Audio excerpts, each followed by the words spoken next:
This 4-year-old homeless girl sees a millionaire who fell into an aquarium being drowned by a giant octopus.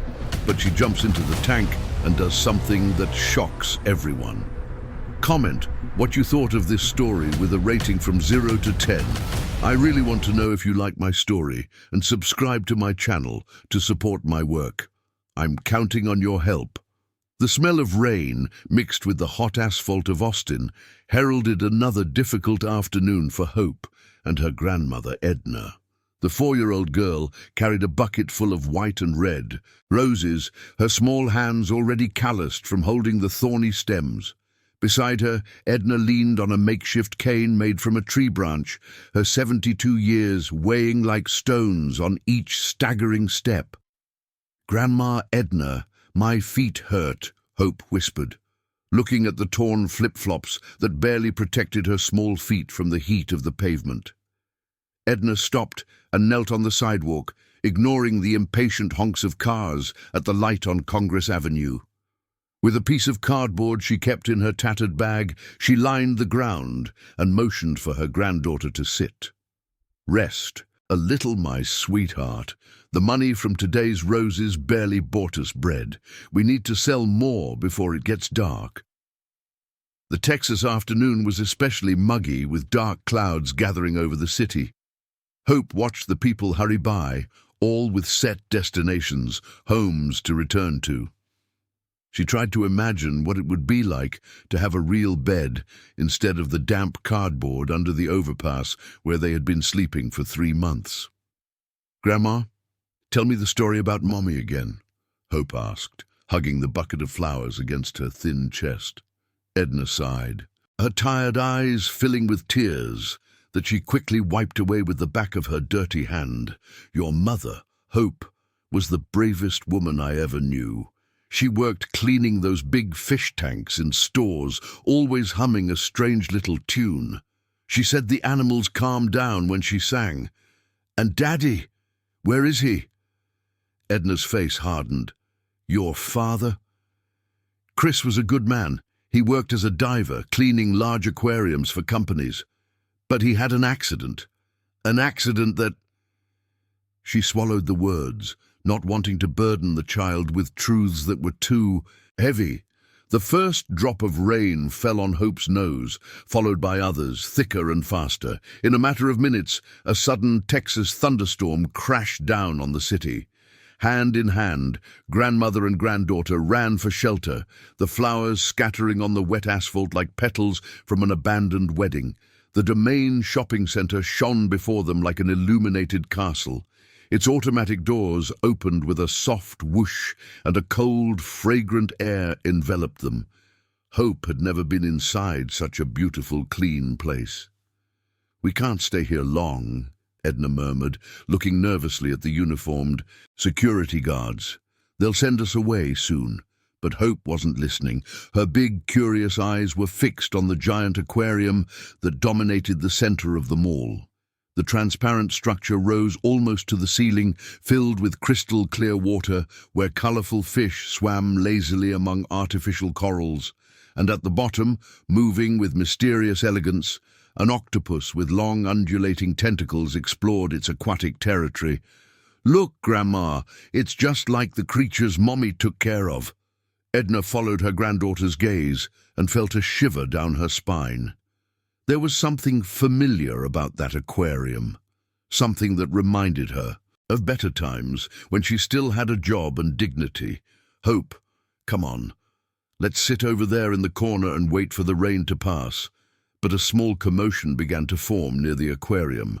Raised voices, hurried footsteps. Hope pulled her grandmother's hand toward the confusion. An elegant man with well-cut grey hair and an expensive suit had gotten too close to the glass structure.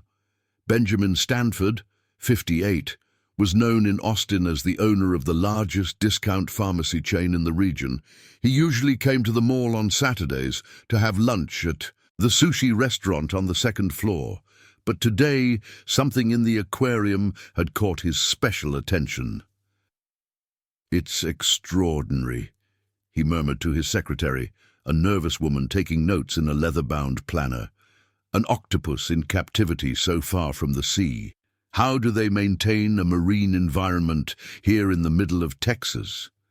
Benjamin had leaned on the protective railing of the aquarium, fascinated by the hypnotic dance of the animal's tentacles. He was a man accustomed to total control, but there he was, completely absorbed, like a child discovering the world for the first time. That's when it happened. A sharp crack, a startled cry from the secretary, the sound of water splashing onto the marble floor.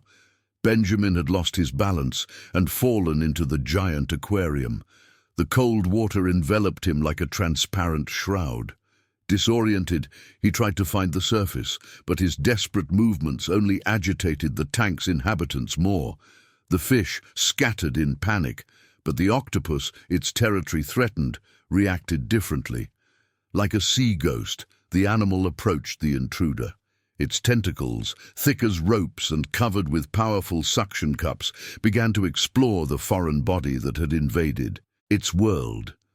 Benjamin felt the gentle but relentless pressure of the octopus's arms wrapping around his legs, his waist, his neck. Panic swept through them all. Screams echoed through the climate-controlled environment. People ran toward the aquarium. Security guards spoke desperately into their radios, but no one knew exactly what to do.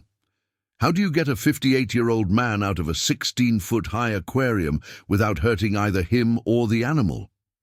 It was then that a small, crystalline voice cut through the chaos like a blade of light. Hope had let go of Edna's hand and approached the edge of the aquarium. Her eyes were fixed on the octopus, and from her throat came a sound that no one could identify. It wasn't quite a song, not quite a whistle. It was something in between, an ancient, strange melody that seemed to come from another world. The octopus stopped moving. Slowly, as if being hypnotized, the animal began to release its tentacles from Benjamin's body. Hope's music flowed, soft and steady, filling the entire mall with its melodic strangeness. The octopus moved away from the desperate man and began to dance in the water, its movements now graceful and calm. Benjamin managed to swim to the surface and was pulled out by 24 helpful hands. Coughing up aquarium water and shivering from cold and shock, he turned to find who had saved his life. And he saw a barefoot girl in dirty clothes and messy hair, humming to an octopus as if it were the most natural thing in the world. The silence that followed Hope's song was broken only by the sound of water dripping from Benjamin's soaked suit. His eyes, still red from the aquarium's chlorine, fixed on the girl with an intensity that made her take a step back. "How did you do that?" he asked, his voice hoarse from swallowing water. Hope looked down at her own bare feet, suddenly shy in the face of all the attention. "I don't know, sir. The music just comes out when I see the little animals are sad." Edna quickly approached, pulling her granddaughter by the hand. "Sorry for the trouble, sir. We'll be on our way now." She recognized the man immediately. Benjamin Stanford, the owner of Hope Pharmacies, the chain that dominated the discount drug market in Austin, the same man who, indirectly, had changed the course of her life years ago. "Wait," Benjamin said, raising a trembling hand. His secretary had brought a towel from the restroom, and he dried himself as he spoke. "This girl, she saved my life. How can I just let you walk away?" "We don't want anything, sir," Edna murmured, but her voice betrayed the hope she was trying to hide.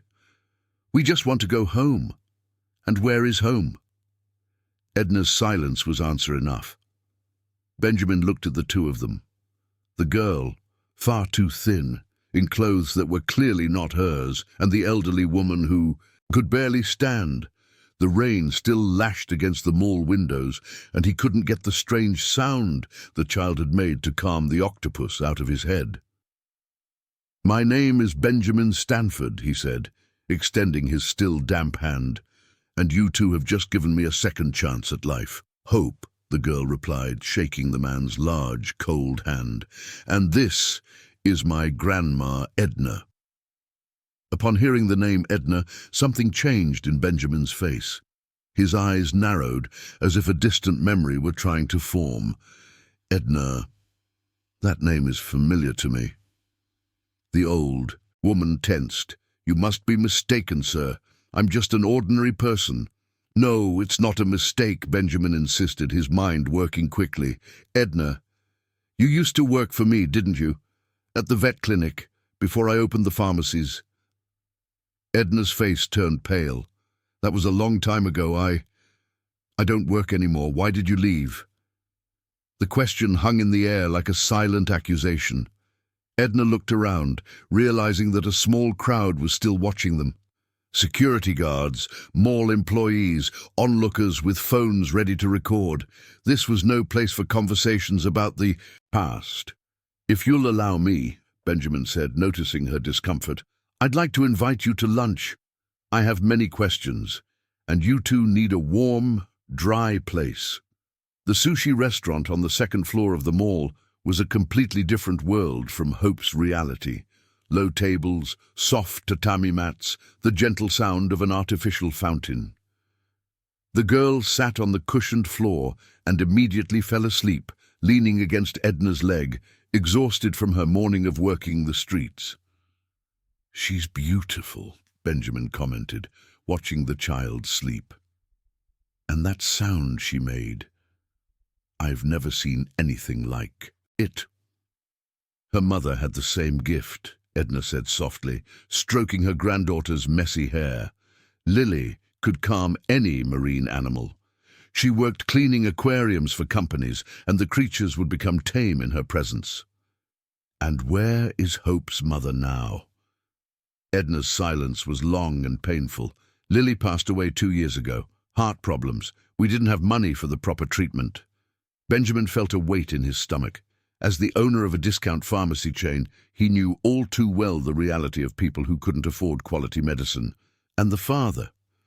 Chris died last year. A work accident. Edna hesitated before continuing. He was a diver. He cleaned large aquariums. One day he was working at a vet clinic and something went wrong. The medication he took after the accident, it was counterfeit. It poisoned him. The words hit Benjamin like punches. Counterfeit medication. It was a nightmare that haunted every entrepreneur in the pharmaceutical industry. Which clinic was it? Dr. David Fisher's clinic. You must know him. You worked together for years. Benjamin nearly choked on his green tea. David Fisher had been his administrative manager for over a decade, responsible for the entire purchasing and distribution operation of the pharmacies. An efficient, meticulous man who always ensured the company had the best prices on the market. David still works for me, he said slowly. I know, Edna replied, her voice filled with an old bitterness. He was the one who fired me from the vet clinic, said I was stealing medication. And was it true? Edna looked directly into Benjamin's eyes. I took 1 bottle of heart medicine, sir. Just 1. My blood pressure was out of control, and I didn't have money to buy it. David caught me and said he'd call the police if I didn't leave immediately. 1 bottle of hypertension medicine, Benjamin muttered. That's not even worth $20. To you, no. To me, it was the difference between living and dying. Hope stirred in her sleep, murmuring something unintelligible. Her small hands moved as if she were swimming, and from her lips came a melodic, almost inaudible whisper. Benjamin leaned in to listen better. She dreams about fish, Edna explained with a sad smile. Every night the same thing. She says they talk to her. What do they talk about? Strange things. She says some are sick, others are scared. Sometimes she wakes up crying, saying the little creatures are asking for help. A shiver ran down Benjamin's spine. His pharmacies had decorative aquariums in almost every store. It was a trademark of the company, something that set the chain apart from its competitors. But in recent months, he had noticed strange behavior in the fish. Some died without explanation, others seemed agitated, sick. Edna, he said carefully, I'd like to make you an offer. My house is large. I have empty rooms. You two need a place to stay, and I need to understand this gift of hope's better. We're not anyone's charity, Edna replied with wounded dignity. I'm not offering charity. I'm offering a job. I need someone to take care of the aquariums in my stores, and you two are the only people I know with real experience in the field. Edna hesitated. The offer was too good to be true. And what about David? He still works for you. David handles the administrative side. You would only take care of the aquariums. And what if he doesn't like the idea? Benjamin looked out the restaurant window, where the rain was beginning to subside. David doesn't need to know everything that happens in my company. Just then, Hope woke up, rubbing her eyes and looking around in confusion. Grandma, where are we? We're talking with Mr. Benjamin, my sweetheart. He wants to help us. Hope looked at the man with her big, curious eyes. Do you have an aquarium at your house? I have several, Benjamin replied, smiling. Big ones and small ones, with fish of all colors. Hope's eyes shone for the first time in a long while. Can I sing to them? You can sing as much as you want, the girl stood up and approached Benjamin, placing her small hand on his still damp arm. The fish in the big tank downstairs are sad. The octopus said there's something wrong with the water for the fish in the stores. Benjamin felt the blood run cold in his veins. The octopus said? Uh-huh. He said that bad men put bad things in the water for the fish in the stores. Things that make them sick. Edna pulled her granddaughter back. Hope, don't bother the gentleman with these fantasies. It's not a fantasy, Benjamin insisted, his mind racing in all directions. Hope, can you talk to other fish? The ones in my stores. I can. But they're too scared to talk much. Scared of what? Of the man who smells like sour medicine. He hurts them when no one is looking. Benjamin Stanford's mansion was in Westlake Hills, one of Austin's most exclusive neighborhoods. High walls, electronic gates, and perfectly manicured gardens separated that world from the reality Hope and Edna knew. When Benjamin's car stopped in front of the two-story house, the girl pressed her face against the tinted glass, trying to take in every detail. Is this where you live? She asked, her voice full of amazement. This is where we will live, Benjamin corrected gently. At least for now. Edna remained silent in the back seat, her nervous fingers fiddling with the strap of her torn bag. It all seemed too good to be true.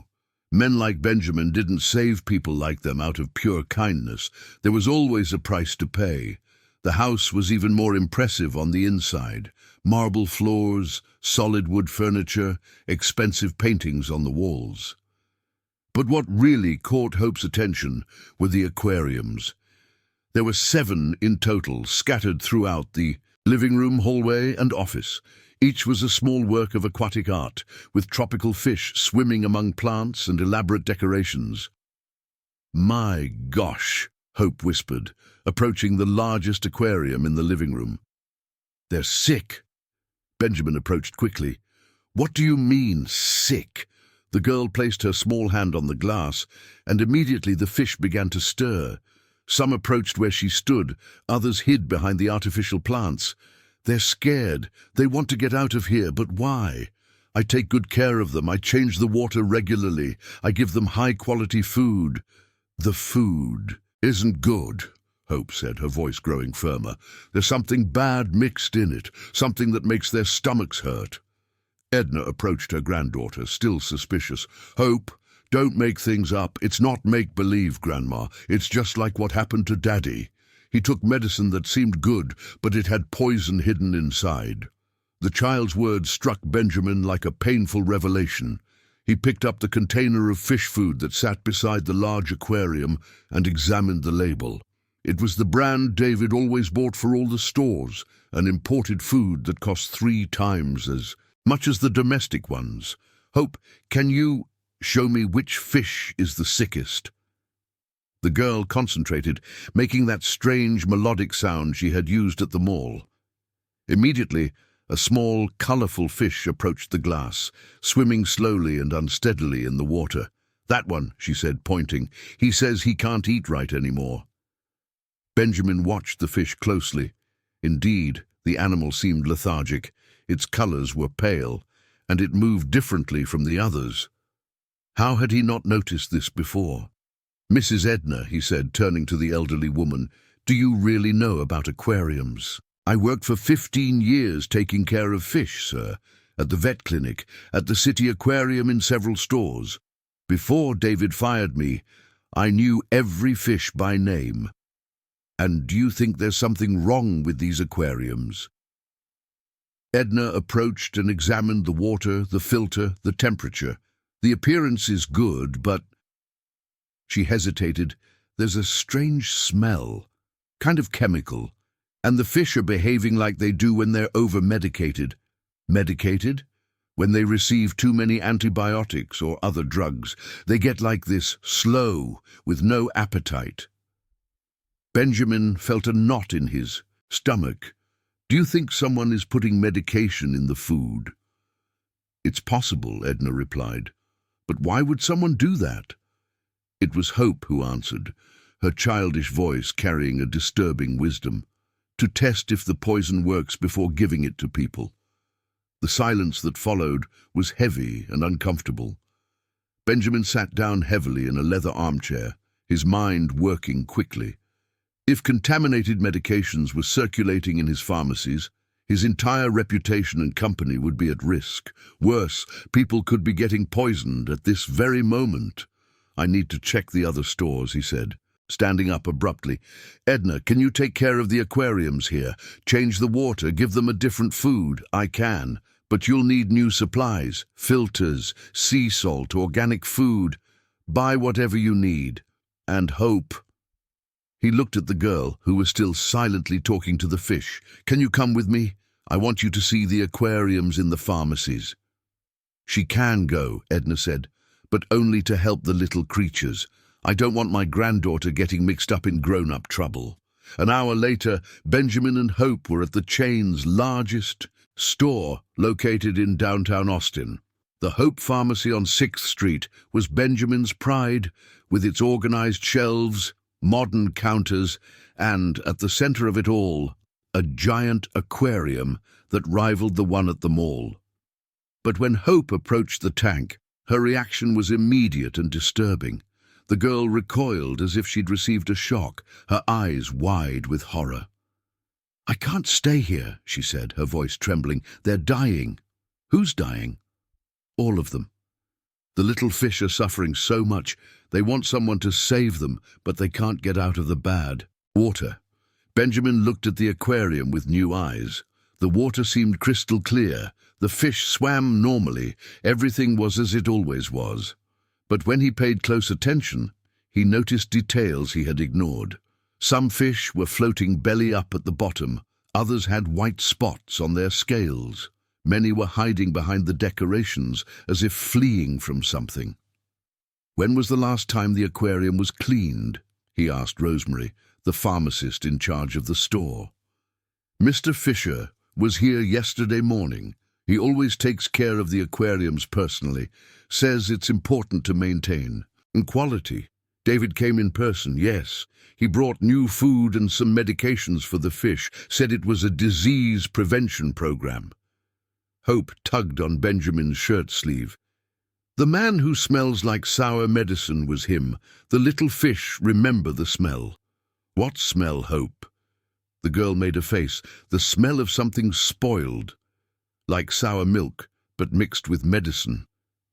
Benjamin moved away from the aquarium, taking Hope with him. "Rosemary, I want you to close off this aquarium until further notice. Don't let anyone near it." "But, sir, the aquarium is one of the store's main attractions." "Don't argue. Just do it." As they left the pharmacy, Hope held tightly to Benjamin's hand. "Mr. Ben, does the sour man do the same thing to the medicines people buy?" The child's innocent question confirmed Benjamin's worst fears. If David was testing substances on the fish before adulterating human medications, how many people had already been harmed? How many families like Hope's had lost loved ones because of counterfeit drugs? "Hope, Can you keep a secret? I can. We're going to find out what Mr. Fisher is doing, but it has to be our secret, okay? You can't even tell Grandma Edna. Why not? Because if he finds out we know, he could hurt you both, and I promised I would never let anyone hurt you again. The girl nodded gravely. At 4 years old, she had already learned that the world of adults was full of dangerous secrets. Will the little fish be okay? We'll do everything we can to make them okay. But first, we need to find out where the sour man keeps the bad medicine. I know where, Hope said softly. How do you know? The little fish told me. They see everything. From inside the water, the sour man has a place under the ground, full of little bottles with bad liquid. That's where he mixes the things that do harm. Benjamin stopped walking in the middle of the sidewalk. A place under the ground? Uh-huh. With stairs that go down. The little fish say there's a lot of water down there, but it's dirty water, not good water like theirs. A basement. David had a clandestine lab in some basement. Benjamin felt a mix of anger and nausea. For years, he had blindly trusted his administrative manager while he destroyed lives and poisoned innocent people. Hope, you are very brave, he said, crouching down to her level. But from now on, if you see Mr. Fisher, pretend you don't know anything. Can you do that? I can. But what if he tries to hurt more little fish? We're going to stop that, I promise. As they headed home, Hope hummed softly, a sad and beautiful melody that seemed to carry all the suffering of the animals she had seen. Benjamin listened in silence, planning how to expose David without putting the girl and Edna in danger. What he didn't know was that David had already noticed something was different, and that very night he would take drastic measures to protect his lucrative scheme. David Fisher was nervous.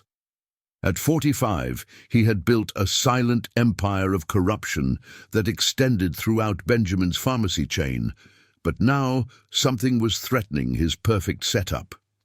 The previous afternoon, Rosemary had called to tell him that the boss had ordered the main aquarium in the store to be closed off without explanation. And this morning, 2 employees reported that Benjamin had shown up asking strange questions about the origin of the fish food.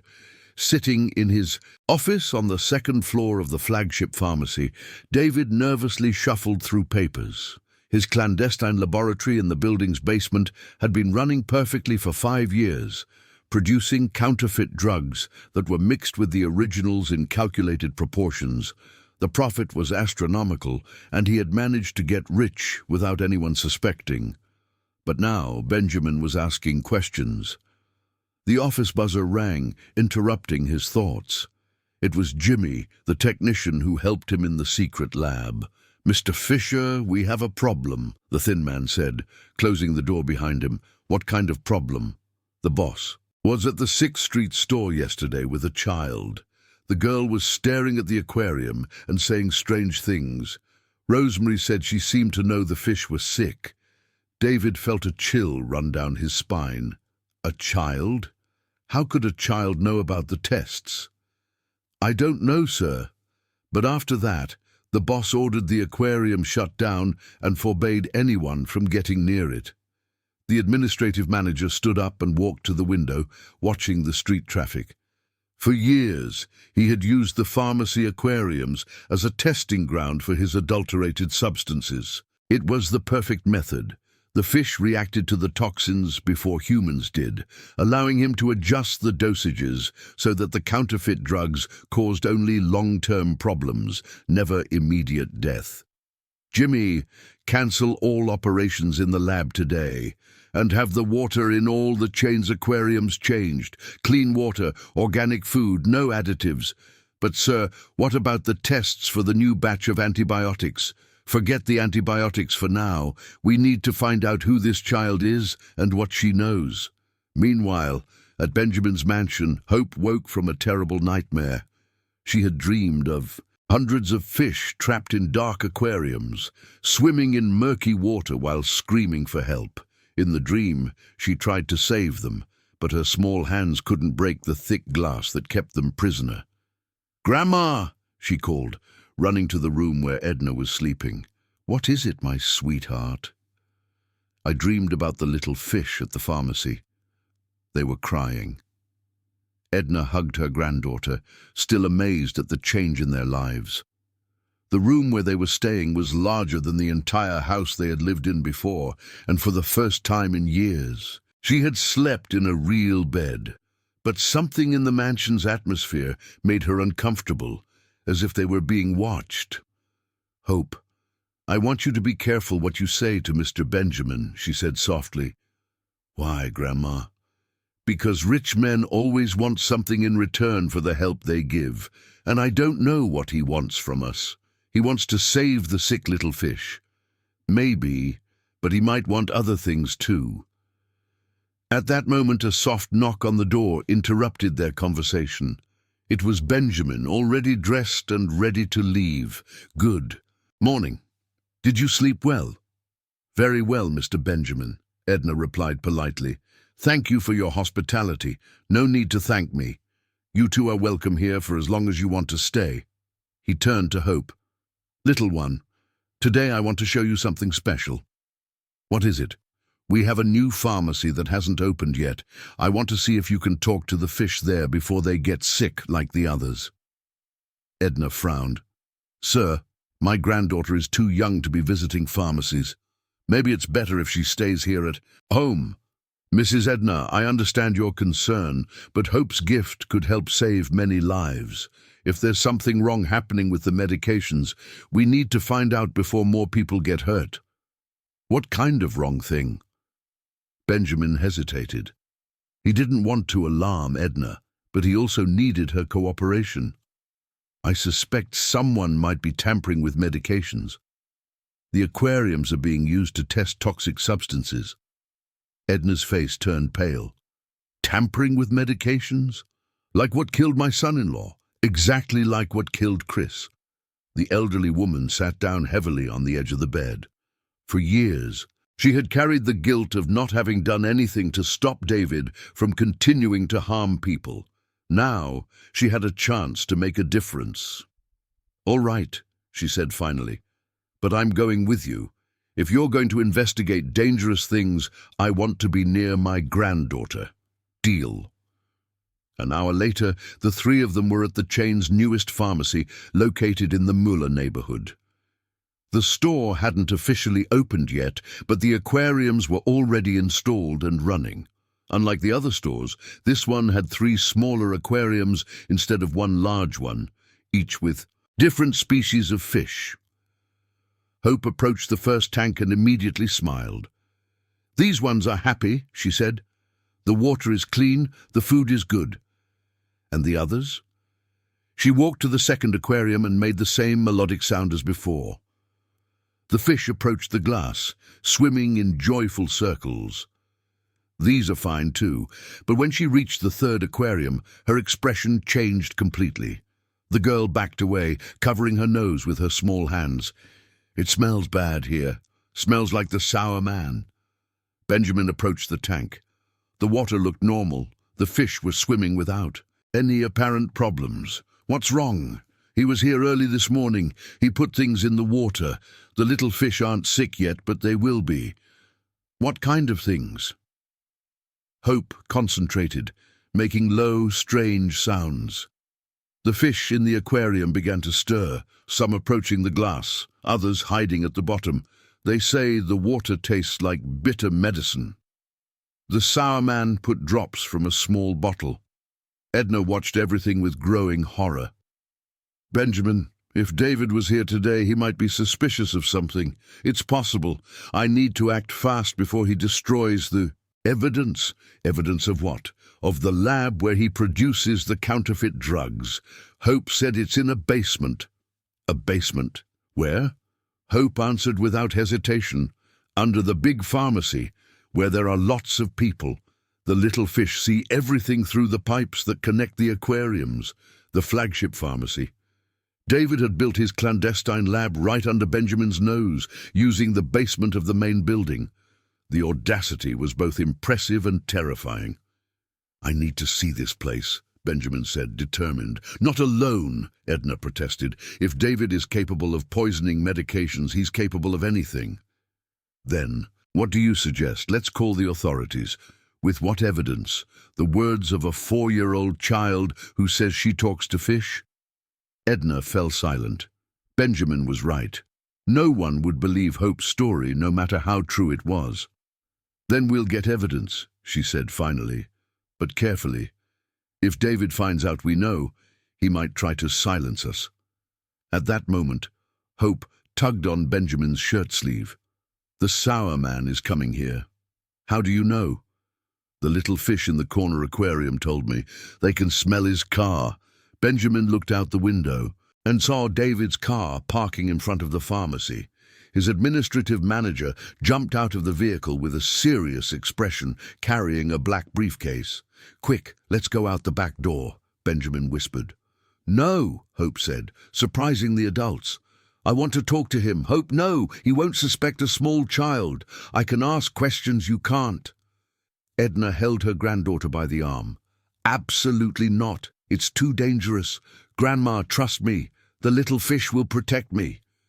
Before anyone could stop her, Hope ran to the front door, arriving just as David entered the pharmacy. The man stopped abruptly upon seeing the girl, his cold eyes analyzing every detail. "Who are you, child?" he asked, his voice seemingly gentle, but with a coldness that made Hope shiver. "I'm Hope. I live at Mr. Benjamin's house now." "Ah, so you're the one who's been talking to the fish." The girl feigned surprise. "How did you know? News travels fast in a small city." David knelt to her level, and Hope smelled the chemical sour scent the fish had described. "Tell me, what exactly do the little fish say to you?" "Silly things.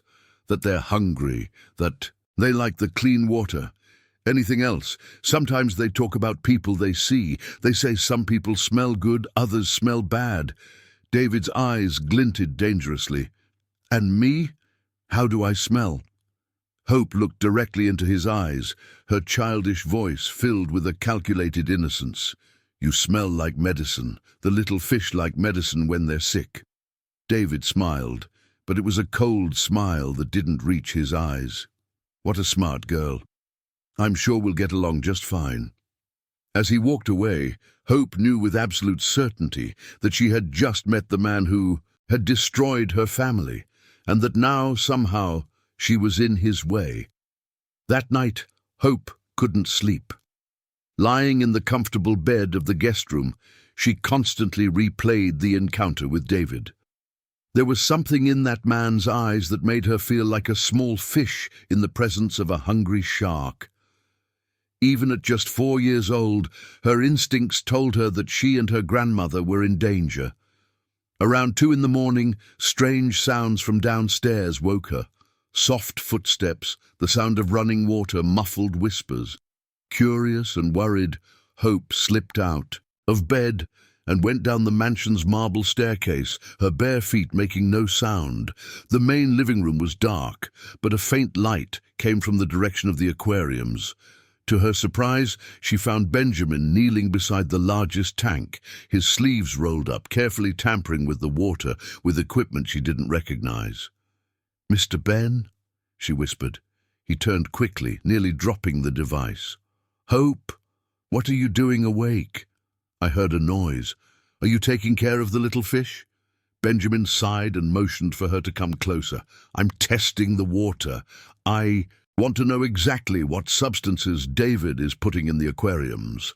And did you find anything?" "I did," he said, his voice filled with restrained anger. "There are traces of veterinary drugs mixed in the water, antibiotics, anti-inflammatories, substances that should never be in a home aquarium." Hope approached the tank and made her usual melodic sound. Immediately the fish began to stir, some swimming toward her as if asking for help. "They say their stomachs hurt a lot," she translated, "and that some of their friends have already gone to heaven." "They died because of the tests," Benjamin muttered. "David is using my fish as guinea pigs to test adulterated drugs before selling them to people." Why does he do that? For money, Hope. A lot of money. The girl pondered this with the seriousness of someone much older. Is it like the story Grandma tells about the man who sold dirty water saying it was clean water? Exactly like that. At that moment, Edna appeared on the stairs, wrapped in a robe Benjamin had provided for her. "What are you two doing awake at this hour?" Discovering the truth about the medications, Benjamin answered, "Mrs. Edna, I need you to tell me everything about your dismissal from the vet clinic, every detail." Edna came down the rest of the stairs and sat in an armchair near the aquarium. Her hands trembled slightly as she began to speak. It was 6 years ago. I had been working at David's clinic for 15 years, taking care of all the hospitalized animals, cleaning the aquariums, organizing the medications. I was a good employee, never caused any trouble. What changed?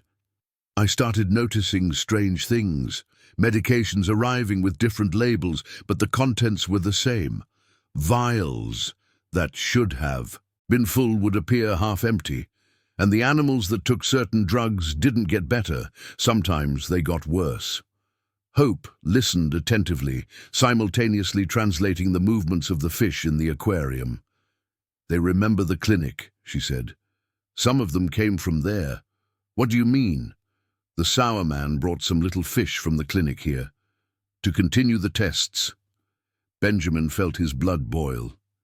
"David transferred lab fish to my house?" "That's what they told me." Edna continued her story. "One day I was organizing the stock when I found a box hidden behind a cabinet. It was full of expired medications and empty vials. But what caught my attention the most were the notes. What kind of notes? Handwritten recipes for mixing medications. How to dilute expensive antibiotics with saline solution. How to replace active ingredients with cheaper substances. It was a complete manual for counterfeiting. And what did you do?" "I tried to talk to David. I told him it was wrong, that it could kill people. He got furious, said I didn't understand anything about business, that medicine was too expensive for poor people, and he was democratizing access." "Democratizing?" Benjamin repeated with sarcasm. "A few days later he accused me of stealing medication. He said he had caught me taking drugs to take home. It was true, I had taken 1 bottle of blood pressure medicine because I was feeling sick and had no money, but it was just once, out of necessity. And he used that to fire you. He fired me and threatened to call the police if I told anyone about the notes I found. He said no one would believe a drug thief." Hope moved away from the aquarium and ran to hug her grandmother.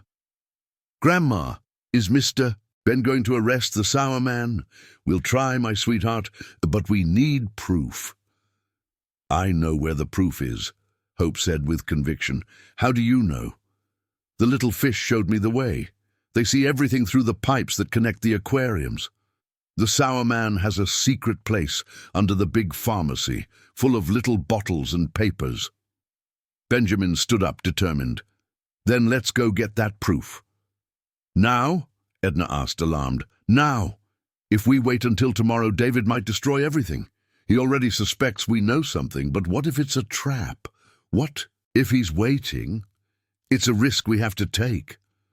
Hope tugged on Benjamin's shirt sleeve. "Can I come too? The little fish at the pharmacy can help me find the secret entrance." "Absolutely not," Edna said firmly. "It's too dangerous." "Grandma, if you go alone, you might get lost.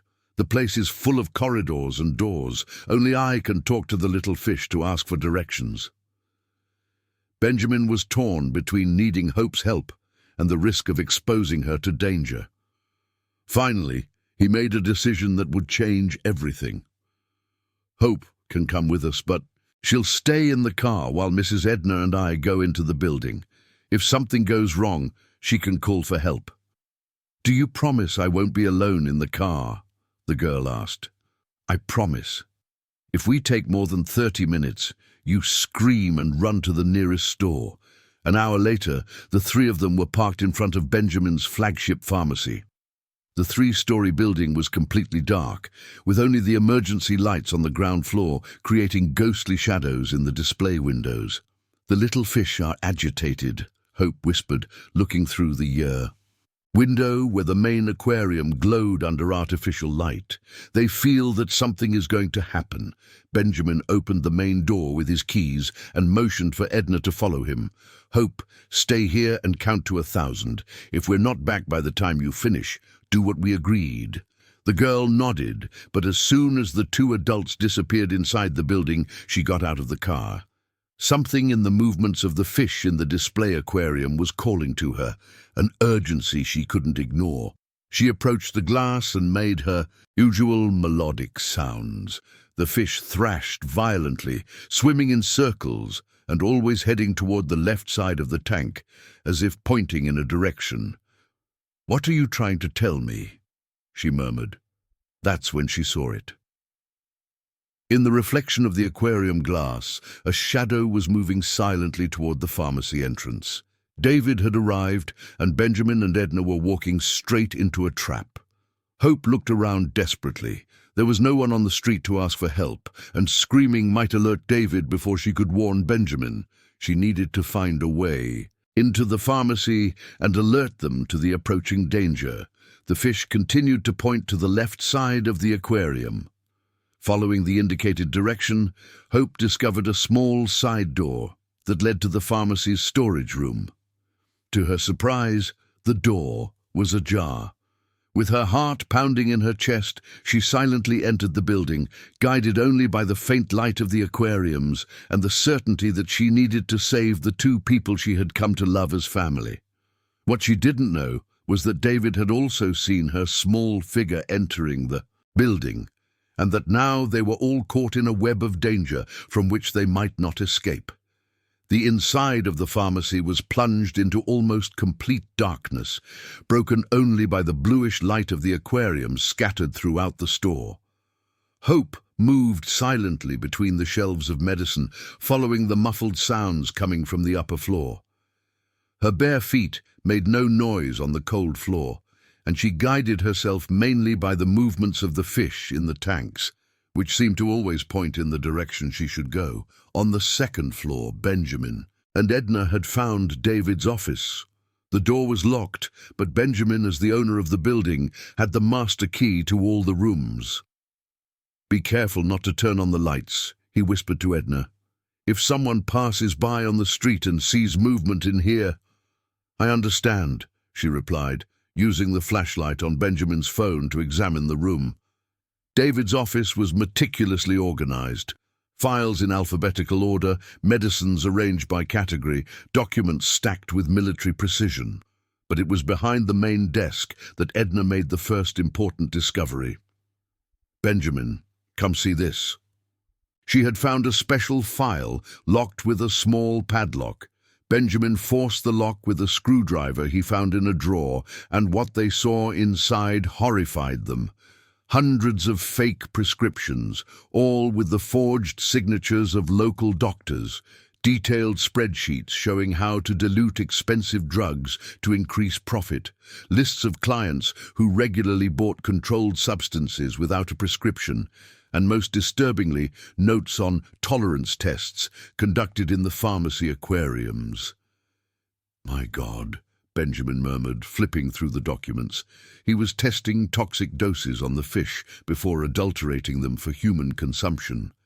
"Look here," Edna said, pointing to a specific spreadsheet. He wrote down the names of the people who bought the adulterated drugs.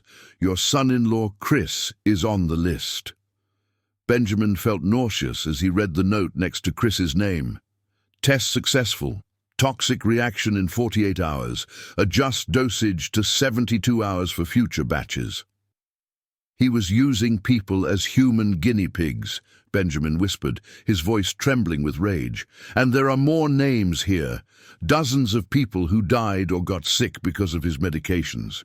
While the two adults were discovering the extent of David's crimes, Hope had reached the ground floor and come across something that made her stop immediately. At the back of the pharmacy, there was a staircase leading down to the basement, exactly as the fish had described. But what scared her was the smell coming from below, a chemical, sour odor she recognized instantly.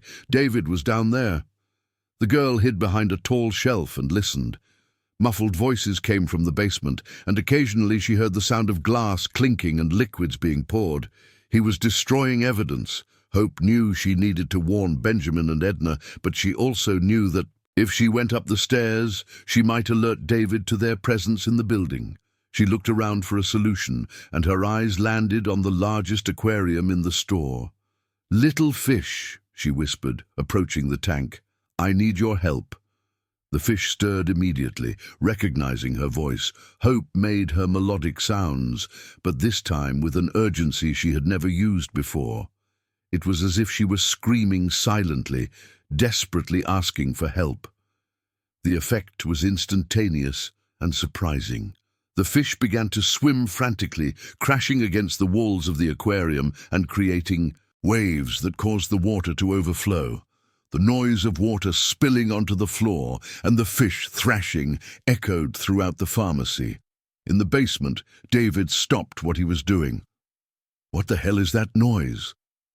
Hope heard footsteps coming up the basement stairs and ran to hide behind the main counter. David appeared on the ground floor with eyes red with anger, carrying a box full of vials and papers. "Damn fish," he muttered, heading towards the overflowing aquarium. "I must have put too much chemical in the last dose." That's when he saw the wet footprints. On the floor, small, bare footprints leading from the direction of the aquarium to the counter where Hope was hiding. "Come out of there," he said, his voice cold and dangerous. "I know you're there, girl." Hope remained motionless, her heart beating so loudly she was sure he could hear it. "Hope," David continued, "I know it's you, the girl who talks to fish. Very interesting, I must say. You could be useful for my experiments." The girl closed her eyes tightly, wishing she could disappear. "You know, I was thinking about how to solve the problem you've all created. Benjamin is asking too many questions. Your grandmother knows too much, and you are a threat I cannot ignore." Footsteps approached the counter. Hope could smell the sour scent the fish always described. "But maybe we can make a deal. You help me continue my experiments using your special talent with the animals, and I'll let your grandmother live." At that moment, a furious voice echoed from the second floor. "David!" It was Benjamin, who had discovered the compromising files and was now running down the stairs with Edna right behind him. David smiled coldly. "Perfect. Now everyone is here." When Benjamin reached the ground floor, he found David holding a small glass bottle in one hand and pointing to the overflowing aquarium with the other. "One drop of what's in this bottle in your precious little fish's water, Benjamin, and in 5 minutes they'll all be floating belly up. Leave the girl out of this, David. The problem is between us." "Oh, but the girl is exactly the problem. She sees too much, knows too much. And that strange gift of hers, it's interfering with my business." Edna stepped forward. "David, you've destroyed enough lives. Stop this. Stop." David laughed bitterly. "You don't understand anything, old woman. I built an empire here. Medicines are too expensive. People need alternatives. I'm providing a public service by killing people with fake drugs. Some sacrifices are necessary for the greater good." It was then that Hope made a brave decision. She came out from behind the counter and walked directly to the overflowing aquarium. "Don't hurt the little fish," she said, her voice small but firm. "They've already suffered enough because of you." "Hope, come back here," Edna shouted, but the girl ignored her grandmother's cries. She placed her small hands on the aquarium glass and began to make her melodic sounds. This time, however, there was something different. The sound was louder, more complex, as if she were communicating not just with the fish in that tank, but with all the aquariums in the pharmacy. The effect was extraordinary. The fish from all the aquariums in the store began to move in a coordinated way, creating waves that made the water overflow simultaneously. The noise was deafening, and water spread across the marble floor, creating slippery puddles. "Stop that!" David shouted, trying to get closer to Hope, but when he took his first step into the water covering the floor, he slipped and fell heavily, the bottle of poison flying from his hands and shattering against the wall. Benjamin took advantage of the confusion to tackle David, pinning him to the wet floor. "Edna, call the police!" While Edna dialed 911, Hope continued her strange, melodic song. The fish gradually calmed down, but remained agitated, as if celebrating their victory against the man who had tortured them for so long. "How did you do that?" Benjamin asked Hope, still holding David to the floor. "I asked them to help me," she replied simply. "They wanted to get revenge on the sour man as much as we did." David, his face pressed against the wet floor, muttered through his teeth, "You have no idea what you've just destroyed. There are other people involved, other labs. This isn't going to stop here. Then we'll find out who they are," Benjamin said firmly, "and we'll stop all of them." But as they waited for the police to arrive, none of the three imagined that the revelation about David's accomplices would bring new dangers and that the real battle was just beginning. David's arrest should have brought relief, but in the following days, Hope realized something was still deeply wrong. The fish in the mansion's aquariums remained agitated, even after all the water was changed and the contaminated food was replaced. It was as if they knew the danger hadn't completely passed. "Grandma," she said one morning, while watching the fish swim nervously, "they're afraid of something." Edna was preparing breakfast in the mansion's luxurious kitchen, still getting used to the idea of having a real home. "Afraid of what, my sweetheart?" "I don't know. They keep talking about men who smell like the sour man. They say there are still bad people coming to the stores." Benjamin, who was reading the newspapers at the table, looked up with concern. "Hope, are you sure? Since David was arrested, all the aquariums have been cleaned and we've changed all the suppliers. I'm sure. The little fish don't lie. Indeed, in the 5 days since David's arrest, strange events had disturbed the peace at Hope Pharmacies.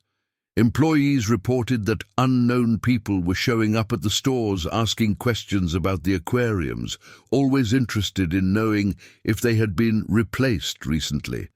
Some customers had abruptly cancelled medication purchases, claiming they needed to consult other suppliers first. The mansion's phone rang, interrupting breakfast. It was Rosemary from the 6th Street Pharmacy with disturbing news. "Mr. Benjamin, something strange happened here early this morning. A man showed up claiming to be a health inspector and wanted to examine our aquariums. He asked for documents I've never even heard of." "What kind of documents?" "Certificates of origin for the fish, veterinary reports from the last 6 months, records of medications applied to the water, things no real inspector would ask for." Benjamin felt a knot in his stomach. "And you gave him the information?" "No, I said I needed to talk to you first. He got angry and left, but not before writing something down in a notebook. Rosemary, close the pharmacy for the day. Don't let anyone in, especially people claiming to be inspectors." When he hung up the phone, Benjamin turned to Edna with a worried expression. David wasn't lying when he said other people were involved. Other people, suppliers, distributors, maybe even doctors. The scheme was bigger than we imagined. Hope approached him, tugging his sleeve. "Mr. Ben, can I visit all the stores today? Want to talk to the little fish to find out what they saw. It's too risky, Hope, but they can tell me things that people can't see." Edna spoke up. "If she goes, I go with her. And I suggest we take someone with us. We can't trust that we're safe." Benjamin thought for a moment. "All right. I'll call Jimmy, the technician who worked in David's lab. He was arrested too, but was released after agreeing to cooperate with the investigation. He can help us identify the accomplices." 2 hours later, the group was at the first pharmacy on the list, located in the Crestview neighborhood. Jimmy, a thin, nervous man in his 40s, examined the aquariums with technical expertise, while Hope silently communicated with the fish. "The little fish here saw 3 strange men yesterday," she reported. "They messed with the water when no one was looking." "Messed with it how?" Benjamin asked.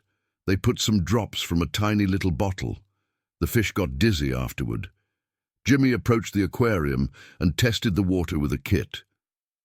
"There are traces of a sedative in here. Someone drugged the fish." "But why would someone do that? So they wouldn't react if toxic substances were added to the water," Jimmy explained. "It's a technique David developed. First, he'd sedate the fish, then he'd test the poisons." Edna held Hope's hand tightly. "Does this mean the scheme is still running?" "Worse than that," said Jimmy, his voice trembling. "It means the real heads of the operation are still at large." "Heads? David wasn't the leader. David was just a local operator. There's a central lab that supplies the counterfeit drugs to several pharmacies in the region. Not just yours, Mr. Benjamin. The revelation hit everyone like a lightning bolt. The scheme was much larger than they had imagined, involving a network of pharmacies throughout the entire central Texas region. "Who are the bosses?" Benjamin asked. Jimmy looked around nervously before answering. "I don't know their real names. They use code names, but I know the main lab is on a ranch on the outskirts of the city." Hope moved away from the aquarium with a frightened expression. "The little fish here are saying the bad men are coming back tonight. How do they know that?" "They heard the men talking. They're going to bring more little bottles with bad liquid and do new tests." Benjamin made a quick decision. "We'll install hidden cameras here. If they come back, we'll have evidence to give to the police." "What if they find the cameras?" Edna asked. "It's a risk we have to take." While Benjamin arranged for the surveillance system, Hope continued to talk to the fish. Gradually, a disturbing story began to form. The animals had witnessed meetings between David and other men, always at night, always in different pharmacies. There was a pattern. The visitors arrived with black briefcases, ran tests in the aquariums, recorded results, and left with samples of the contaminated water. "They're testing toxicity levels," Jimmy explained when Hope reported what she had discovered. "Each aquarium represents a different test. Then they compare the results to know what dosage to use in the drugs for humans." The scientific coldness of the scheme horrified everyone. It wasn't just greed, it was a methodical system of mass poisoning. Around 6 in the evening, as they were preparing to go home, Hope had a revelation that changed everything. "Grandma," she said, pulling Edna to a corner, "I remembered something important." "What is it?" "When Daddy got sick, do you remember he talked about a ranch where he went to clean big aquariums?" "I remember. He said it was a special, well-paying job. The little fish here told me about a ranch with lots of huge aquariums. It's the same place." Edna turned pale. "Hope, are you sure?" "I am. Daddy went to work at the main lab before he died. That's why they poisoned him. He saw too much." The revelation about the connection between Chris and the central lab brought a new emotional dimension to the investigation. It wasn't just about stopping the criminals. It was about avenging the death of Hope's father.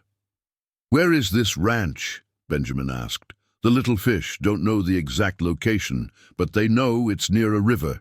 They hear the sound of running water through the pipes." Jimmy grew thoughtful.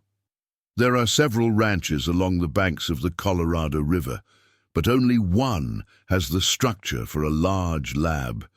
"Which one?" "The Oak Creek property. It belongs to a businessman in the pharmaceutical industry. I always thought it was strange he had so many aquariums on a rural property." That night, as the hidden cameras recorded the suspicious movements at the pharmacy, Hope had the most vivid dream of her life. She saw her father working in a giant pool full of fish, all swimming in murky, toxic water. In the dream, Chris tried to save the animals, but men in white lab coats stopped him, forcing him to drink the same poisonous liquid that was killing the fish. She woke up crying, but with an absolute certainty. She needed to go to the Oak Creek property. That's where she would find not only the criminals, but also the truth about her father's death.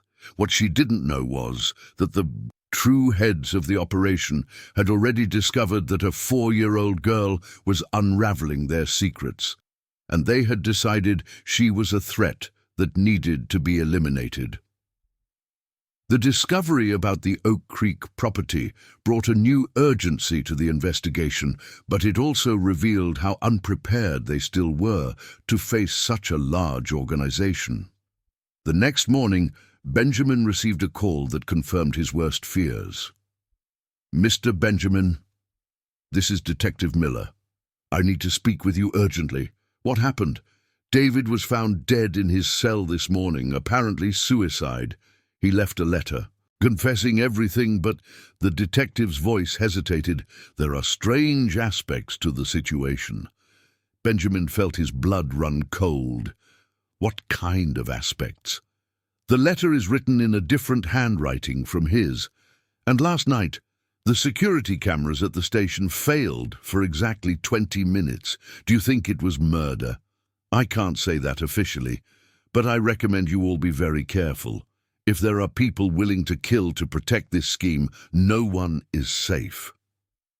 When Benjamin hung up the phone, he found Hope and Edna waiting in the living room, both with worried expressions. "Did something bad happen?" Hope asked, watching Benjamin's grim face. "David died in jail," he said simply. Edna covered her mouth with her hands. "My God, how? Officially, suicide. But there are signs he was eliminated so he wouldn't talk more than he already had." Hope approached one of the living room aquariums and watched the fish swim in nervous circles. "The little fish are very scared today," she said. "They feel that something very bad is coming." "What kind of bad thing?" "They can't explain it well. But they talk about men who smell of fear and anger, men who want to hurt those who know too much." At that moment, the mansion's doorbell rang. Benjamin looked out the window and saw a black car parked in front of the gate. 2 men in suits got out of the vehicle, both carrying executive briefcases. "Hope, Edna, go to the room and lock yourselves in," Benjamin said quickly. "Don't come out for any reason." "Who are they?" Edna asked. "I don't know, but they didn't come to talk about medicine." While Hope and Edna went upstairs to the room, Benjamin went to answer the door. The 2 men introduced themselves as representatives from the Food and Drug Administration, but there was something about their manner that didn't fit with public officials. "Mr. Stanford, we need to conduct an inspection of your pharmacies," said the taller of the 2, a 50-year-old man with cold eyes. "There are serious irregularities that require immediate intervention." "What kind of irregularities?" "Contamination of the decorative aquariums with controlled substances. We need to confiscate all the fish for analysis."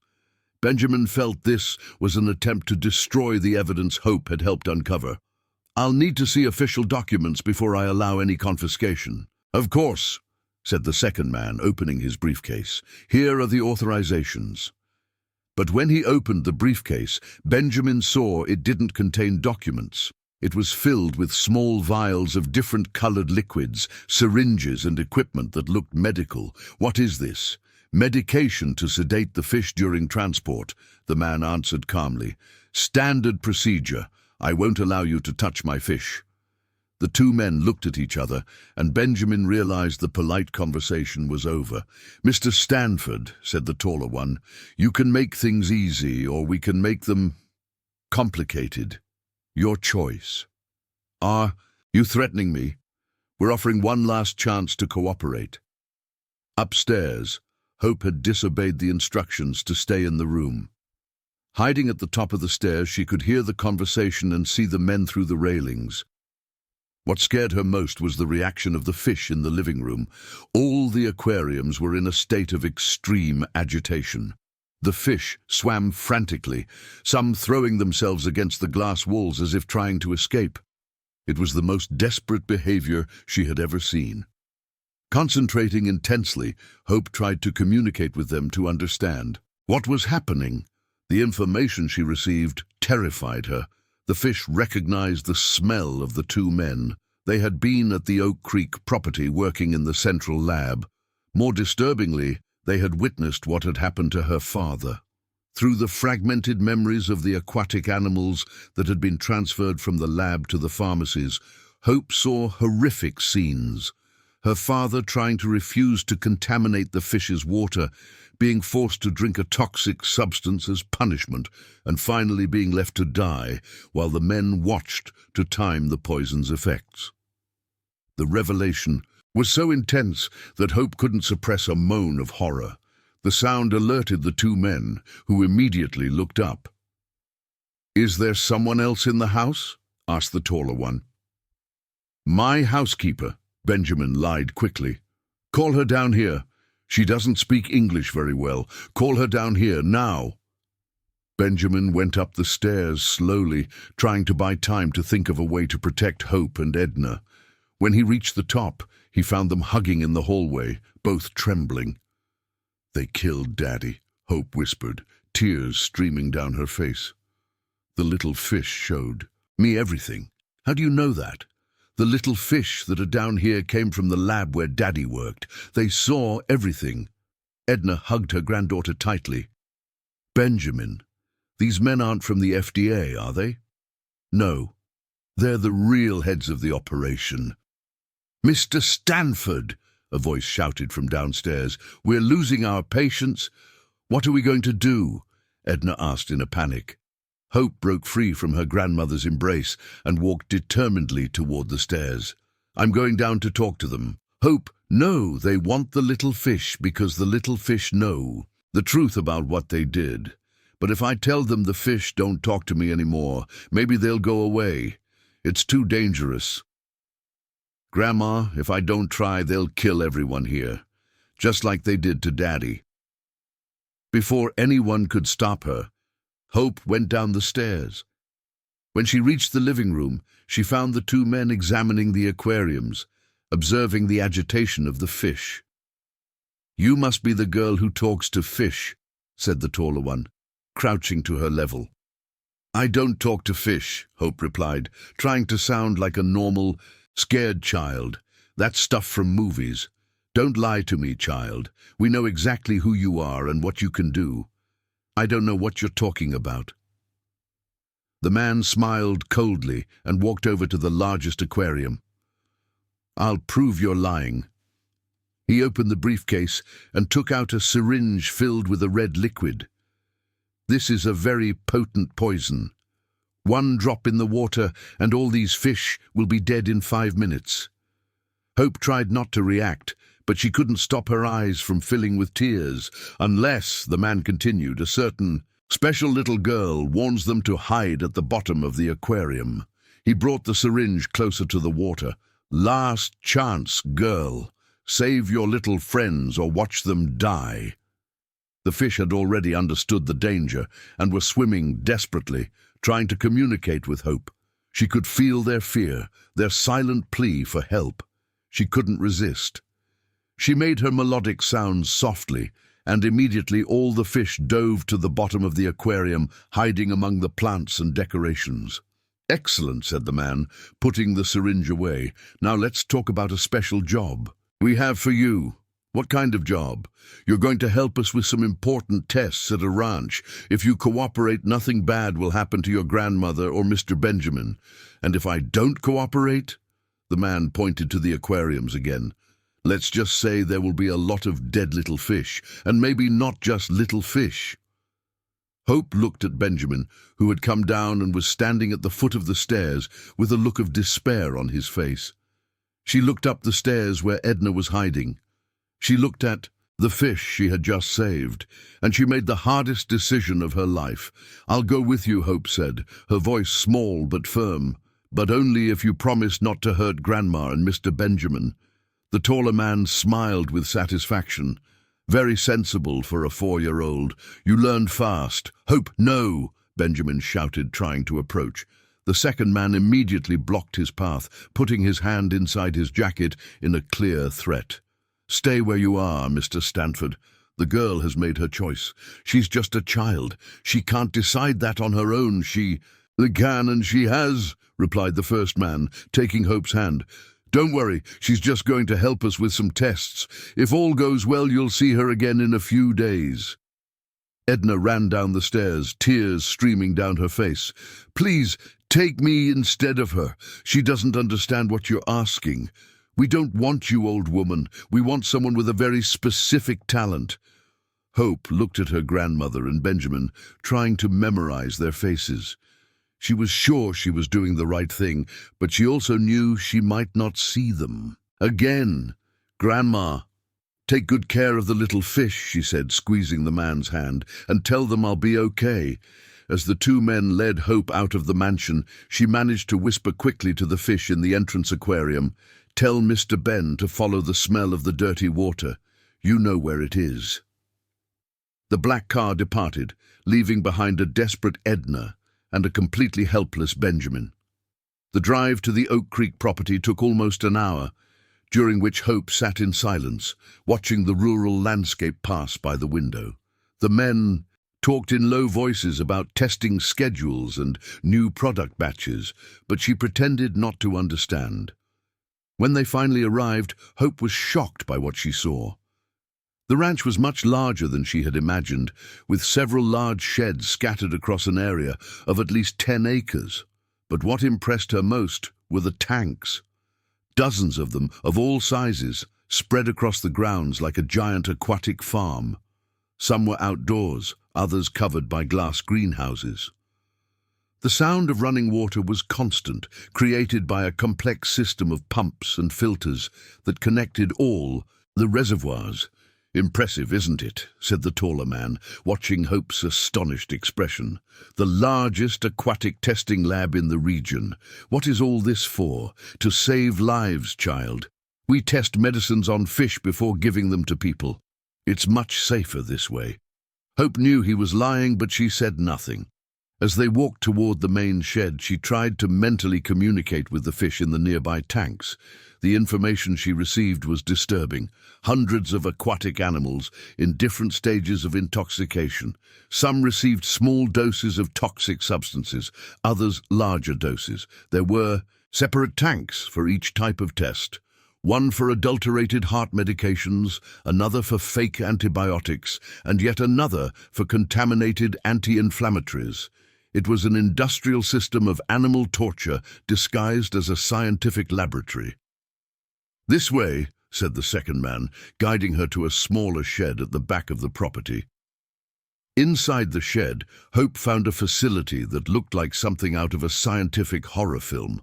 Small aquariums lined up in rows, each with fish in different states of agony. Computers constantly recorded data, measuring water temperature, oxygen levels, and, most importantly, the survival time of the animals after the administration of toxic substances.